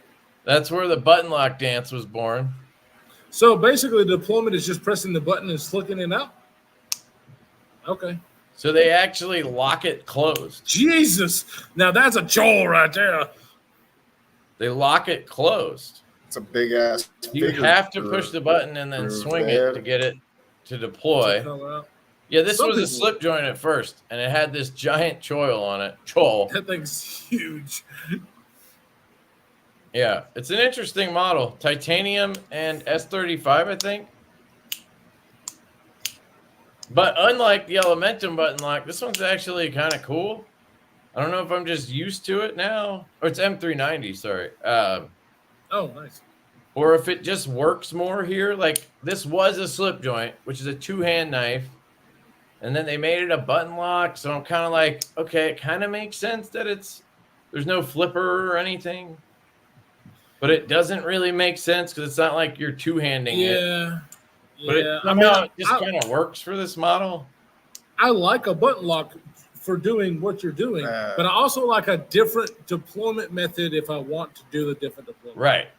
So multiple deployments on a button lock is key for me. I like that. It's interesting for sure. One other thing I should tell you about that I think is interesting about this little slip joint from American Blade Works. I asked him, I was like, I fucking like that thing, dude. I want that. I asked him, like, how the hell are you keeping the blade from wrapping on the spring? Usually they have, if you're not a slip joint like person, usually they have what's called a kick, which this thing will hit the back spring so the edge doesn't bottom out, right? That kick will kick onto the spring and keep the edge from whacking. Or in a modern slip joint, you'll have a stop pin down in there. Okay, that's what I'm used to right there. I don't know if you can see it, but there's a stop pin and the blade hits the stop pin and it can't over travel. Well, this knife does not have a stop pin. So I'm going, no stop pin. How is it? And then I looked and I'm like, there's no kick either. So is this thing just bottoming out? And I asked him and he said it's built into the back spring. So there's like a little bump right here, Yeah. where that's actually where the spring kind of jumps up a little bit. And I guess the way he explained it to me, that is the reason why it doesn't bottom out. I don't know how that works exactly, but I guess it works. Like I see one line down there. I don't know if that's from it. Can you see it when it's closed? If it's bottomed out or not? I don't know. It's hard to tell. Like I did have, like I was cutting paper and it's a fucking laser beam. But like this section, like right here was fucked up. But I couldn't tell if it was like from initial sharpening or if it's hitting the spring. I don't know. So I need to get somebody to sharpen it and then test it. Test it, yeah. Like I stropped it. I used a ceramic rod. I got it pretty much good. Like it no longer catches when I slide my finger on it. But when I cut paper, you can see that last little bit, it like tears. I'll show you. So if I'm just cutting with the regular edge, it's literally like just a laser beam. Have you gotten better at this? Because you used to suck at this. Yeah, no. Yeah, I'm actually okay. See, look. That looks like it cuts like a dream, right? But Where's it catching? if I get to that last little bit before the tip, I see. it doesn't. I see it now. Right? So if I go here, no problem. It just starts like right there, that last little bit. I don't know if you can see material catching on it. I got you. But it was worse. I stropped it and honed it or whatever. But I think it needs a sharpen. So unfortunately, I didn't test it before then. And I played with it a lot. So if it was wrapping, I was just making it worse. So I guess there would be a way to tell if I just sit here and play with it a bunch and then I can feel the edge beat up again. But when are those becoming available? I'm interested in that. I would follow his website, and then I think there's a couple dealers that already put in orders at Blade Show because they're so good. Yeah, for 100. Would you say it was $150? $150, man. That's a deal. That's a good deal, dude. That's right up my alley. Yeah.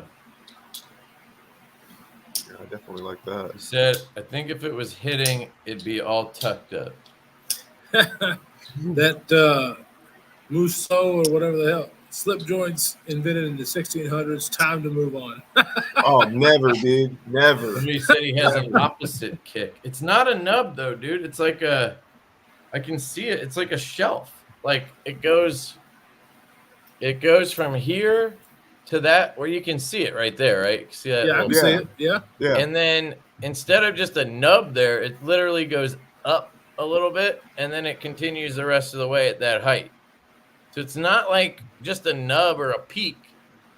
It's, it goes like this and then goes up and then just keeps going. It doesn't go back down like a nub. So it makes me wonder, like, how is it keeping this part off? If it's, I don't get how that works. Like looking at it, it looks like the edge would hit right at this spot here. Where it goes up. You'd think it would hit there. And then that last bit would be sticking up, but you'd have a huge chip like right here. It'd be how's the spring tension on it? Like, is it soft? It's soft? It's really breaking in though. Like, I mean, you can hear it click down. Oh yeah, so it's not like breaking bouncing. in really good. It was when I first got it was not doing that. Now it's slamming down. It's such a good one-hander, this move, which makes me happy. He says, yeah. Yeah, like you don't feel like you're gonna closer drop it on your finger. Some of to the spring pit. tensions. Oh, on you're those, saying there's a you get divot down fucking there? scared. I don't see one down there either, though.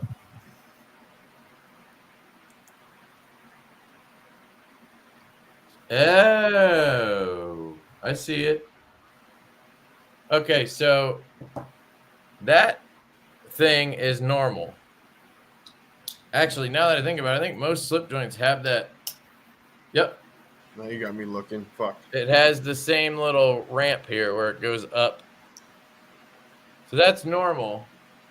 Yeah. What he has, I couldn't see it because it's so far back. It's like under.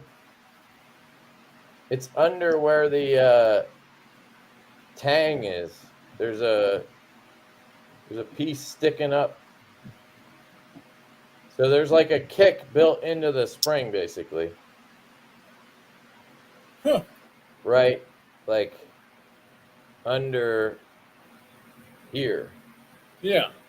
It's hard to explain where it is, but I'll try to get a better angle and everything for my video when I do it, and I'll show people, but I don't know if you guys can see down there and see it, but that's where it is, under the tang there. That's cool. Good call, dude. Thomas, thank you. Anyway, I thought that was cool because I've never heard of that.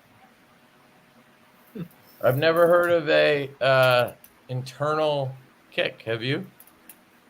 Never heard of that. Yeah. It's different. And that must be why they add that little swoop. Because when you have the kick down, part of the otherwise the blade would be sticking like so far off the right. Because if you have something that's pushing the blade from level to up, the part closer to the tip is going to be way higher in the air than the part down here, right? So like if I pretend this is closed and this is the spring, right? Right. If I put something like at the end of my finger, like this kick, if it bumps it up, the tip is going to be way higher in the air than this portion of the blade, right? Yeah. You see that? Yeah. So they add that little up sweep because it probably makes it so that you can keep the blade maybe like tighter to the spring, because otherwise it would be, that tip would probably be coming out of the handle. You'd have to make it fatter. It makes sense in my head. I just can't explain it well. I think I got it. I got it too. I get what you're saying. I have been kicked internally. No, the Jack Wolf knives, they have a internal kick is a bad term because I don't know if that's right, but the kick is right here on the blade. So that's what prevents it from hitting the spring. Right. And the reason they do that instead of a stop pin is the two reasons. One is it's traditional. It's the way people have always done it. Now in modern knives, they just use stop pins to stop it. The reason they don't use a stop pin is the acoustics. So you'll hear it just kind of makes this like dead thwacking sound, where with a kick, it makes a nice like acoustic clacking. Sounds more crisp. Yeah, if you handle a slip joint with a stop pin, it's always like click, click, those sound good, click sounds good, and then it hits the stop pin and you're like, oh. Yeah. It kind of kills the acoustic, which is a trade-off. You know, when you do the kick, the trade-off for that is you're going to have some that probably hit. Just somehow, you know, it'll happen. Todd, it was going for 150. Yeah, 150 at the show, and he said he was going to put them up for 149. That's awesome. American. I think those are going to sell really well, man. Yeah, here I'll see. Don't think he has any. But here's the website. I think he said he was going to do a drop of them, but he didn't have any left. He brought 50. He sold them all, I think. Oh, wow. That's the Model 2. I think that's what it's based on.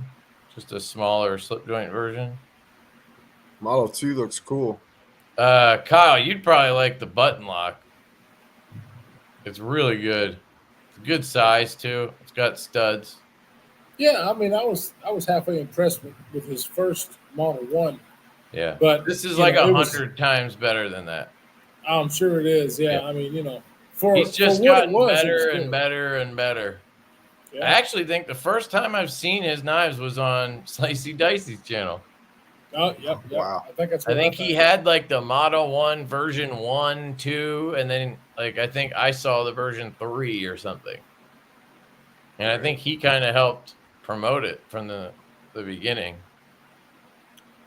All right, let me see what else I got. There's like a fixed blade or something. I don't know what this is.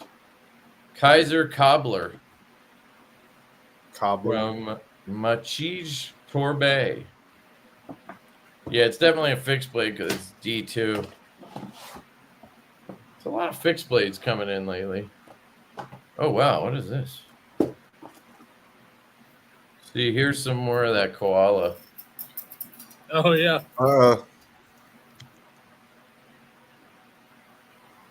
They do it on like everything. This is like a dagger or something? This looks wild.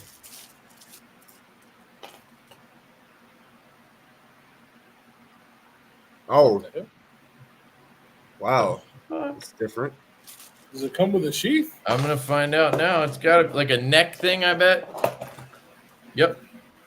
So there's some cord.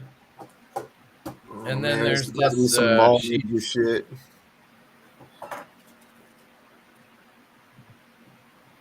Man, some of these neck knives are like fucking huge. Like I would never hang something this size off my neck, you know?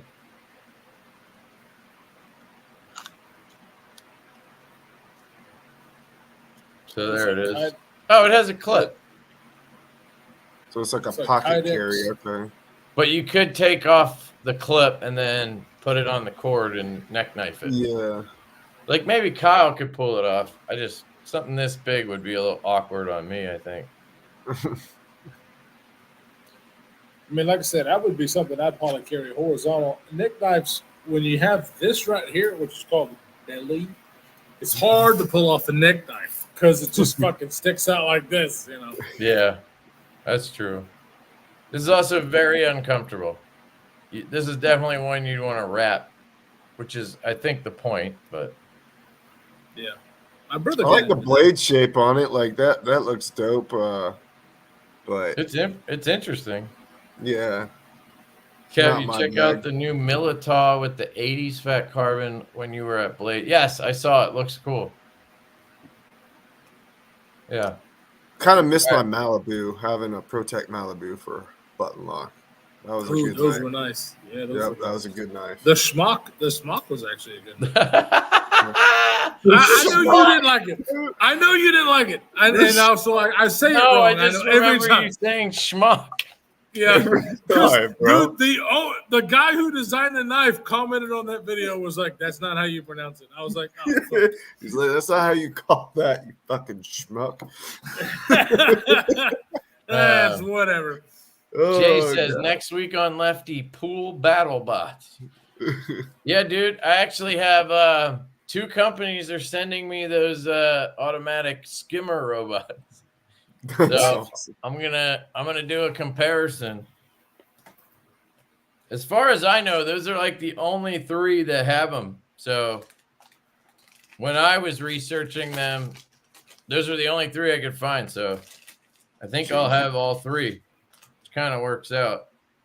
And I have some neighbors with pools, so I'll probably just give them I'll give them out once I'm done. So this one is a Banish. I've seen this already. This is Kyle's favorite design. We saw it earlier. But this is a button lock version. It's actually a really sick knife. I like the Banish. It's a little mini. It's basically the same size as the slip joint, just a button lock. It's like $45 too, which is crazy. What kind of steel is it? 154. No, this one's Nitro V. Oh. And G10. But yeah, little guy. They already did this. I had one in black micarta, I think, and 154 a couple months ago. It's just a new version. Not bad. I feel like the budget and stuff's really, you got so many options nowadays. Yeah. Like But Civivi and the stuff like Banish. that, man. And then we have, oh, this is the one I was excited about, I think.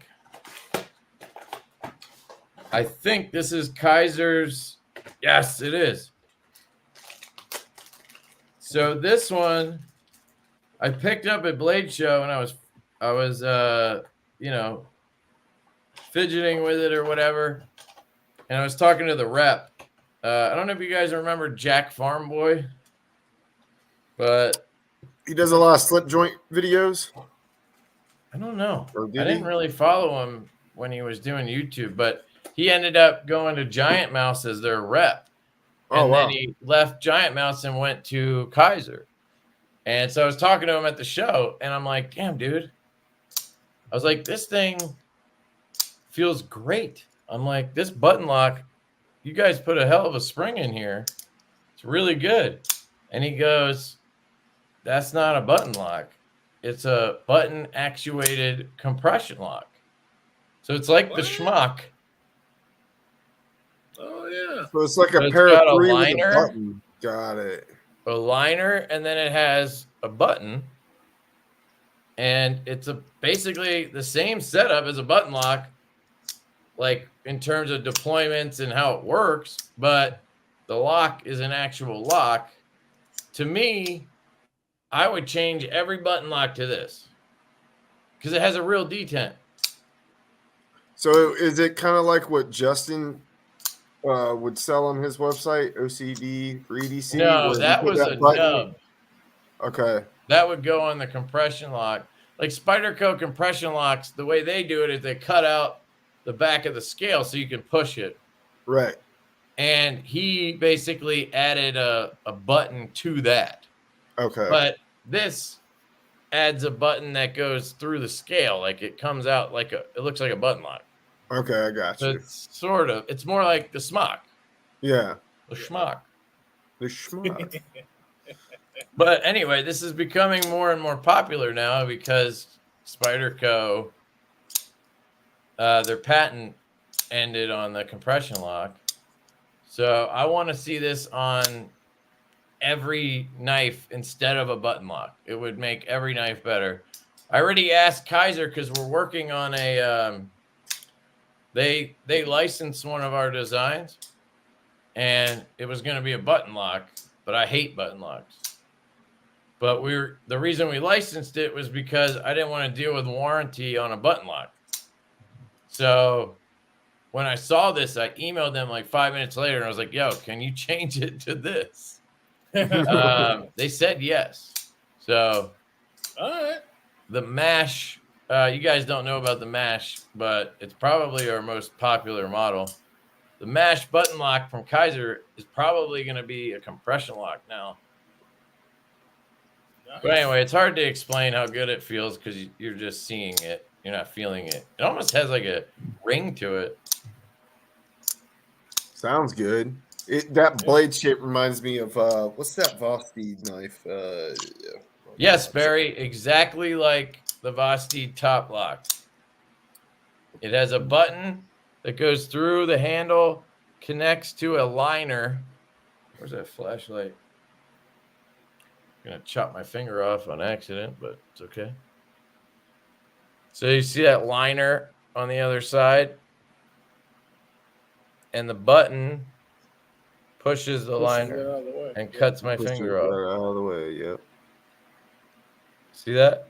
Versus a button lock where it is a plunge, which is much easier to fail, basically. And this actually has a detent. So that liner can have a detent ball on it that goes into the blade, like a traditional knife. Nightshade. Thank you. Better. Thank you, guys. That's what it reminds me of. Okay. This one?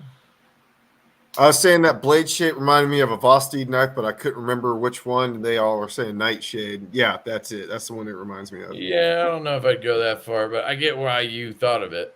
Yeah. Theirs is way more banana handly. Well, yeah. I'm just saying it. That's where my brain was going. I was like, that reminds me of this knife. Bush Nana. But yeah, this is the mini grouper, and I mean the design is cool.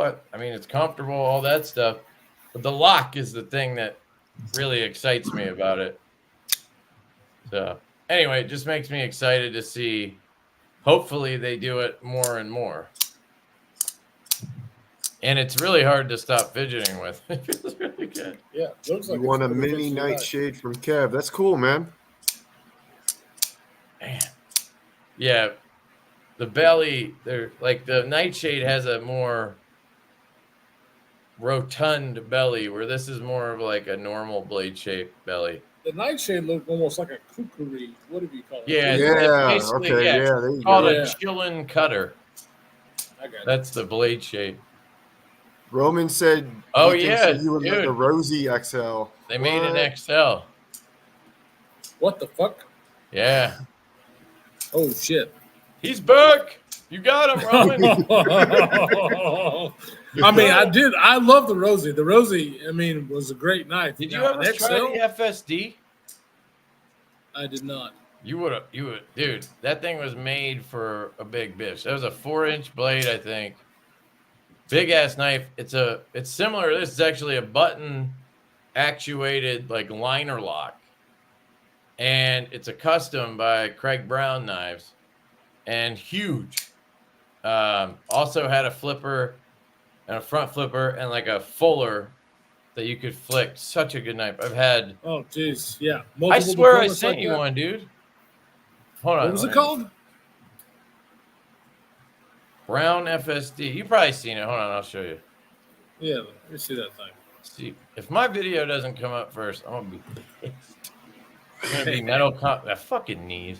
Tri-State got me too. Oh, there I am. There I am. Look, I got more views than Tri-State, but his comes first. What the fuck? Oh, how's he doing? I ain't so. Hypocrisy. He's good. Yeah, he's good. He's a good dude. Yeah, I remember the knife, but I don't think I ever had it. Yeah, this is the mini. Oh, that's the mini eye that I had. But this is the look at it. Oh yeah. I think I sent Oh, this. bang. To it. It's big, dude. Yeah, like it's your size too. Oh yeah. Yeah, I like that. So there's a couple knives you can put down once you decide you're back. You know what I mean? Thank you, speaking of Albert. that- Appreciate you, man. Oh, nice. I think that's it for new shit.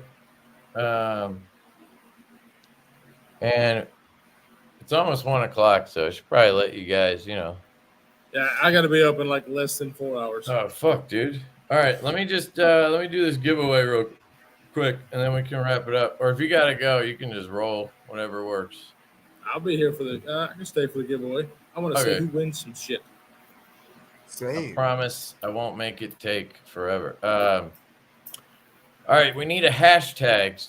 What do we do? Hashtag Rangers? Ooh, that's dope. Hashtag Rangers. All right. All right. So the way this works is you guys put hashtag Rangers in the chat, and that's how you enter. And then I'll give it 5 minutes, and at 12:55, I will pull a winner for this. And you will be winning this Mr. Hashtag Nice Gimli Guy Duck. knife, or just Nice Guy knife, and the Titan, That's awesome. Yeah, and the I Titan. miss Todd. And you don't have to be a member for this one, but if you want to be, that's cool.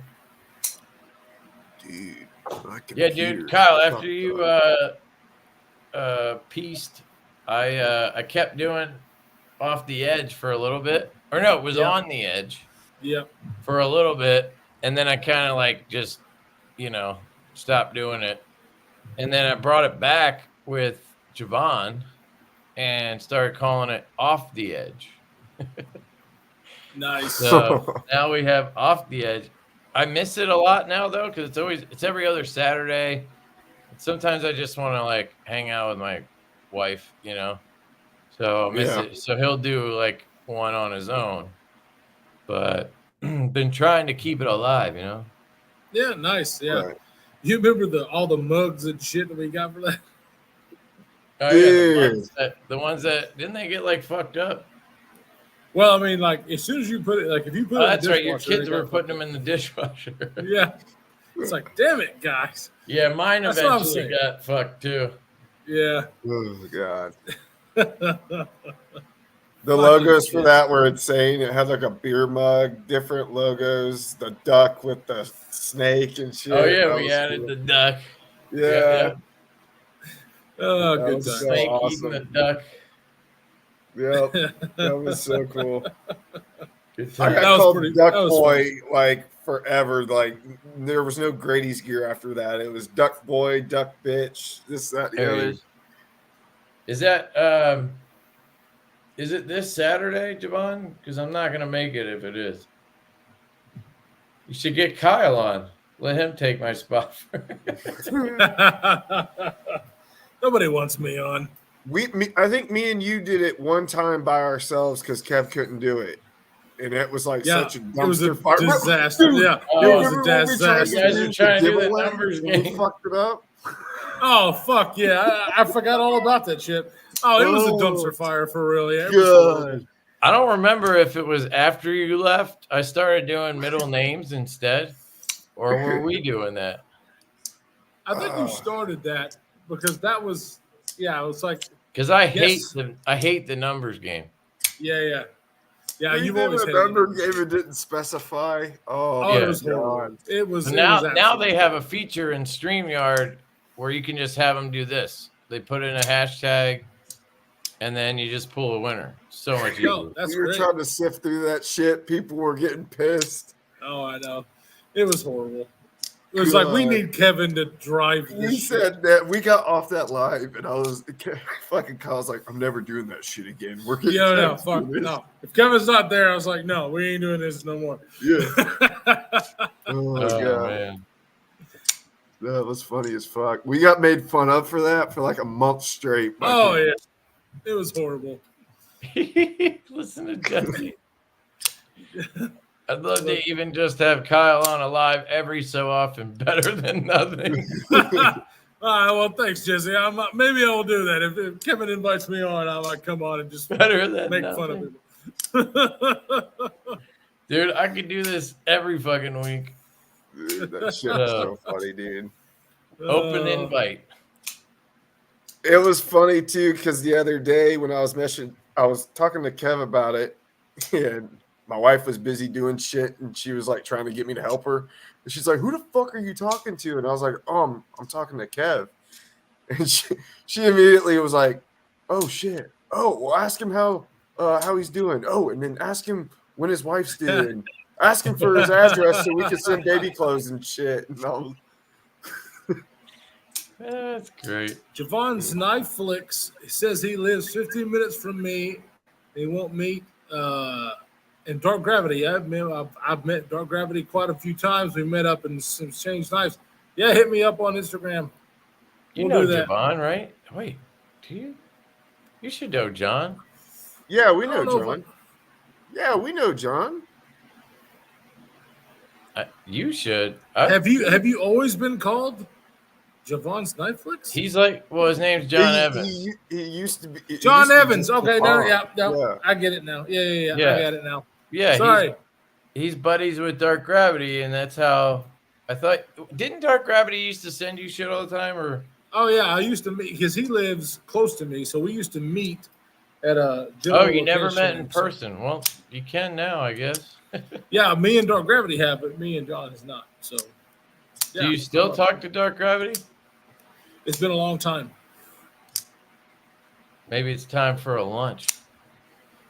That's what I'm talking about. I like to eat. Yeah. We know. What the fuck are you trying to say, Chris? Chris likes to eat dick. Dicks or ducks? Both. Fuck off. Oh, all right. It's been 5 minutes. All right, hold on. All right. This is a problem. We get carried away, you know? We do. It's just like old times. We get sidetracked, start jabbing at each other. Just so you guys know, this is how the 4-hour live stream started. Yeah. I've been able to cut it down to like 2 the last year, but now back to 3. That's growth. All right, 56 entries. Here we go. Who's gonna win? Give me a humming.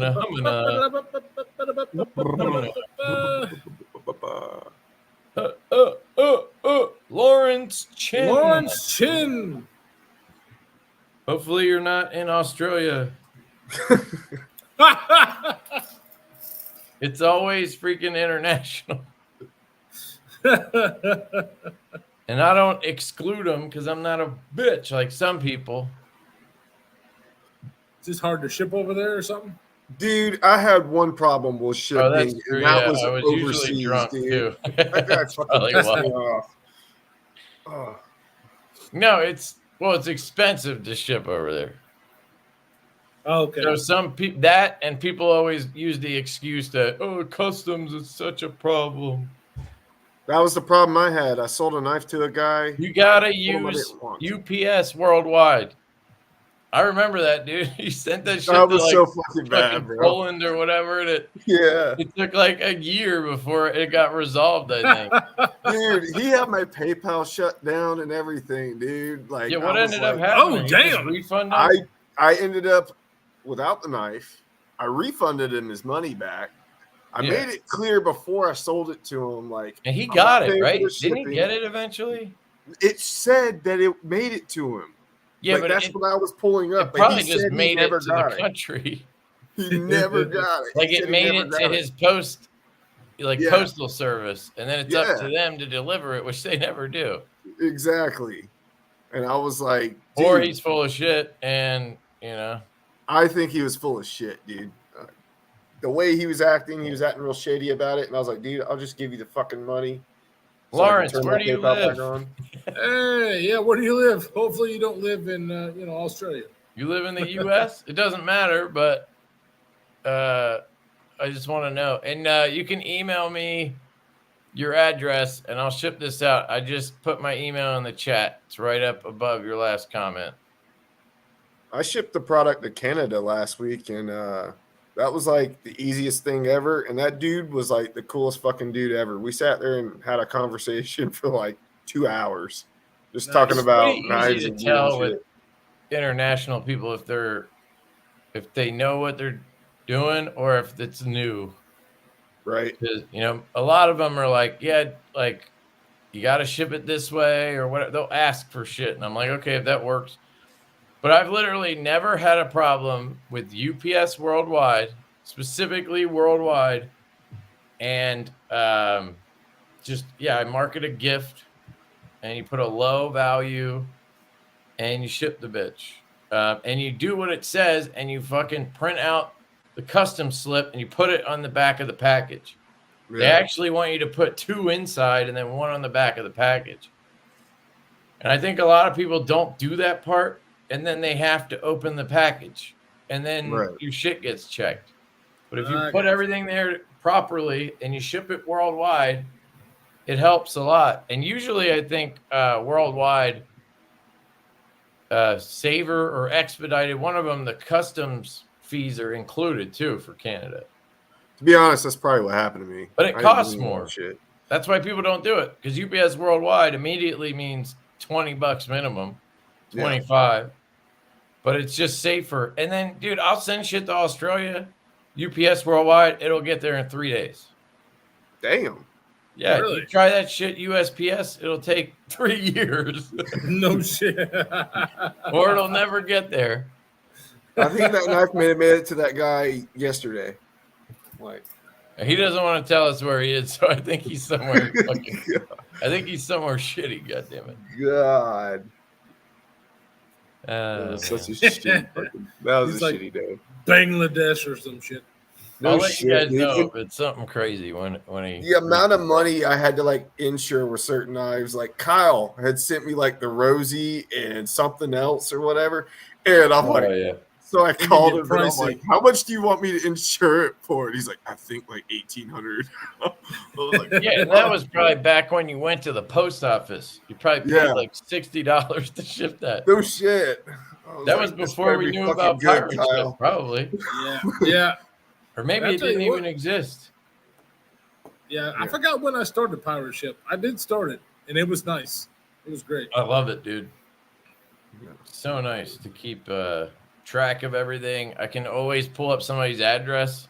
Like I always had to memorize your fucking address. I had you guys' address memorized.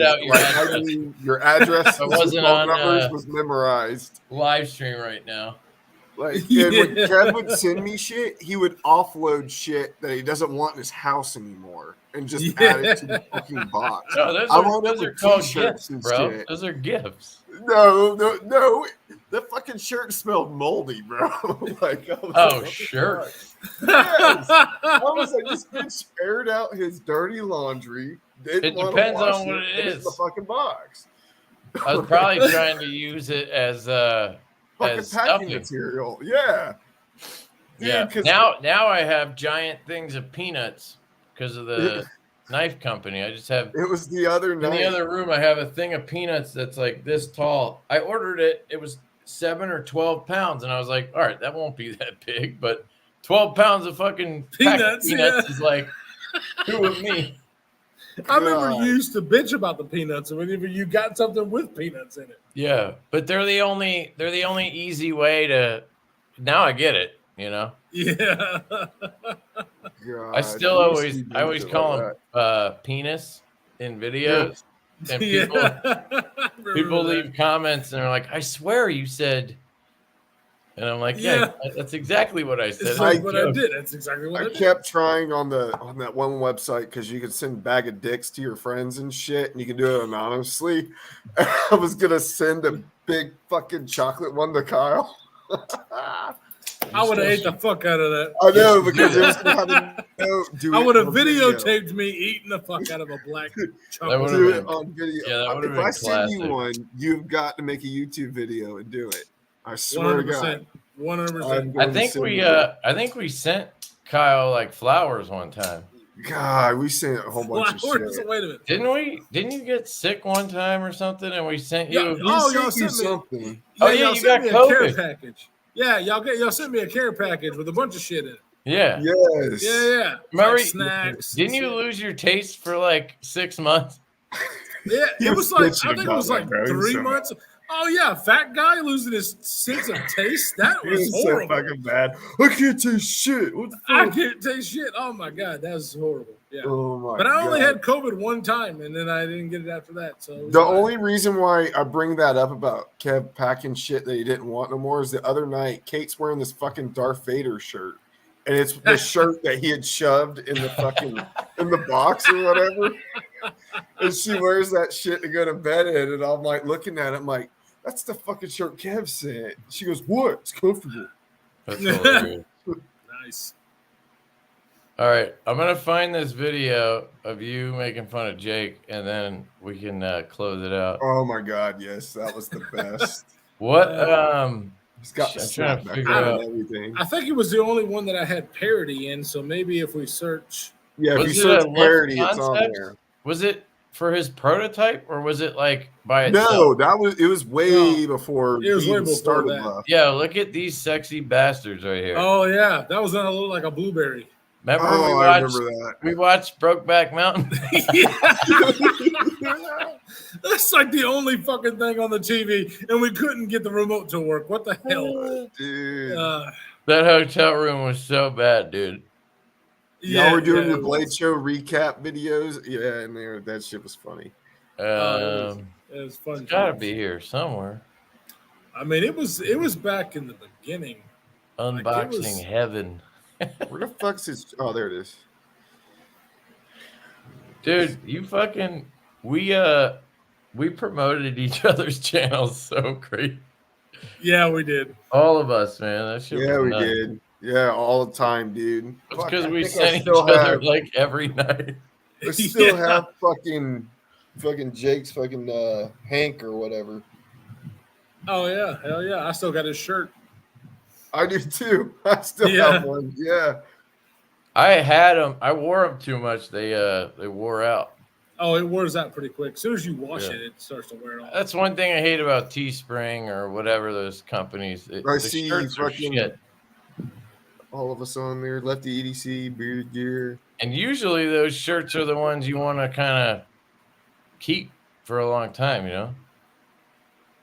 Oh yeah. Oh, I see- dude. a lot of these videos is shit that Kevin sent you. Oh, like all I'm right, looking at found the eyes and I'm like, There found it is. there is wait, real quick though. There's one video that when I reviewed this knife, it reminded me of you so hardcore. I think I even mentioned it in the video. But look at this thing, dude. What the oh fuck my is that? God. Is that Midgard's messer? Is that It's a yeah? Midgard. Okay. Yeah. This thing is redonkulous. Like, you maniacs out there, you can grab that and then whip this thing around. Oh God. Jesus That's Christ. what- 2 hands. It It doesn't even fit on the screen. And there you go. It'll lock up like a liner lock. The lockup is, let me just make sure, pretty good, honestly. And there's no stick. Such a big bitch. So it's kind God damn. I think they would have been a lot better off with a back lock, like a slip joint. That would have been. But Kyle would probably actually try to like flip it, you know. Fuck yeah, I would. He would carry that into work going, look what I got. I would 100%. I would literally cut my hand off if I actually tried, you know. I still He'd got be like, the you want cold to see the steel drop, that you sent drop me. shot action on this? Cuts off Oh his yeah, arm. Yeah. that was the Friendsgiving one. All right, here's the video. What's going on, guys? It's Kyle again with DTOM Knives and Gear. Today is a special video. It's What a a different fuck video. If you don't already know, Jake from Bearded Gear is one of my best friends. One of my best friends in the community. We both started our channel at the same time, became really good friends, sent knives back and forth, talk on the daily. And me and Jake and Kevin from LeftyEDC have a group. We were talking the other day and, just cutting This is up bullshit, pre-Chris. like we always do. And I don't know This if is I old, did it dude. or somebody did Yeah, it. So it's this is parody before y'all met long me. time. of channels. They didn't take it seriously, but I did. So this is all in good fun. I love Jake to death, but we are going to do a parody See, I Or would do this, Jake but not have the over intro. Bearded Gear. yeah, I don't know why I did the intro. Never done anything like this before, but I think it's going to be hilarious. Stay tuned. What a tard. Hey, everybody. Jake here at State Farm. Hey. No, that's not right. Hey, everybody. Jake here with State Farm. And as you can see, I'm in my favorite part of the canyon here in LA County, where I can be alone because I travel about 6 miles on hike to get here, and nobody wants to come out to be able to be here so I can do my knives and do. Yeah, I can come on through. Yeah, I'm just trying to do a video. No, that's all right. I got to do this all the time. Appreciate it. Nice dog. As you can see, we're in my favorite part of the canyon where I always get thirsty. So I always have my mate. Mate is the best. How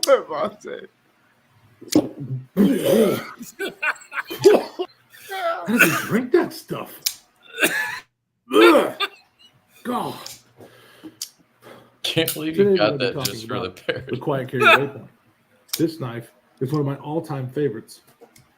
I love it. You remember him trying to do that? You remember always- this shit? And it's my favorite steel because I can throw it in salt He would water always try to get and the poke focus. The camera and take focus. pictures of it. I like to take pictures of my Quiet Carry Waypoint, but I don't do that. I only take pictures of my knives, except for Kevin and Kyle. I send them pictures of myself all the time, And by the way, out of the two of my best friends, Kyle from DTOM Knives and Gear and Kevin, LeftyEDC, Kyle is the absolute best. He is much more handsome than LeftyEDC, and I like him more because as you can see, Oh my God. I carry a fanny pack. This fanny pack allows me to blend in around my surroundings when I'm in an urban setting to be able to be the gray man. The gray man. Never mind the flat bill cap. I am the gray man. What the fuck? Oh, yes, ma'am. If you want to go to the waterfalls, you go down to the right. That's where the waterfalls are. You have a good day now. Oh, yeah, I was going to ask you about that. Okay, did you never see his It's okay, video guys. on that? She just had a headache. I have. That's all it was. Whew. She Kinda just scared me had a there. headache. I almost had to bust out my waypoint to protect myself. She scared me, but she just had a headache. This is an example of a pocket clip that sucks. Loop over carry clips need to go to the butt of the knife. Do you see this? That's not cool. Remember his Butt of the knife. end of the Why? knife? Why do you do this? What? Why? Why? Why? Oh, yeah. Jesus. Oh, yeah, it's fucking flipping. I almost cut myself doing this shit. I'm surprised you didn't. It's a Strider. No Strider. Remember to check out my buddy Kyle. I'll have him linked down below. Also, LeftyEDC, shout out, brother. I'll have him linked down below too. So, yeah, thanks for stopping by. And yeah, I appreciate it. Hipster word. Latte for life. Oh, shit.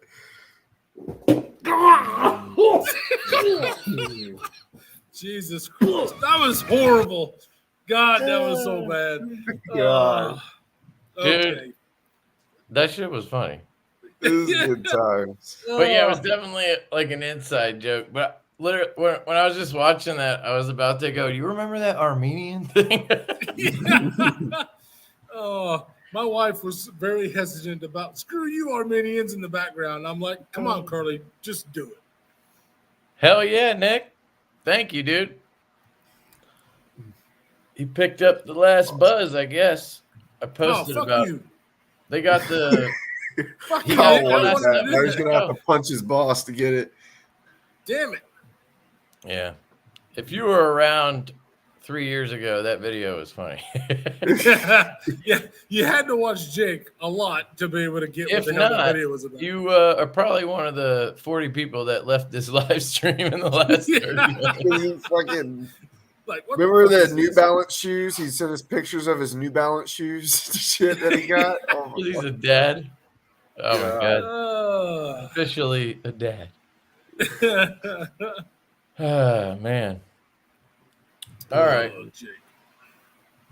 Let's call it here. Let's just agree to do it again though.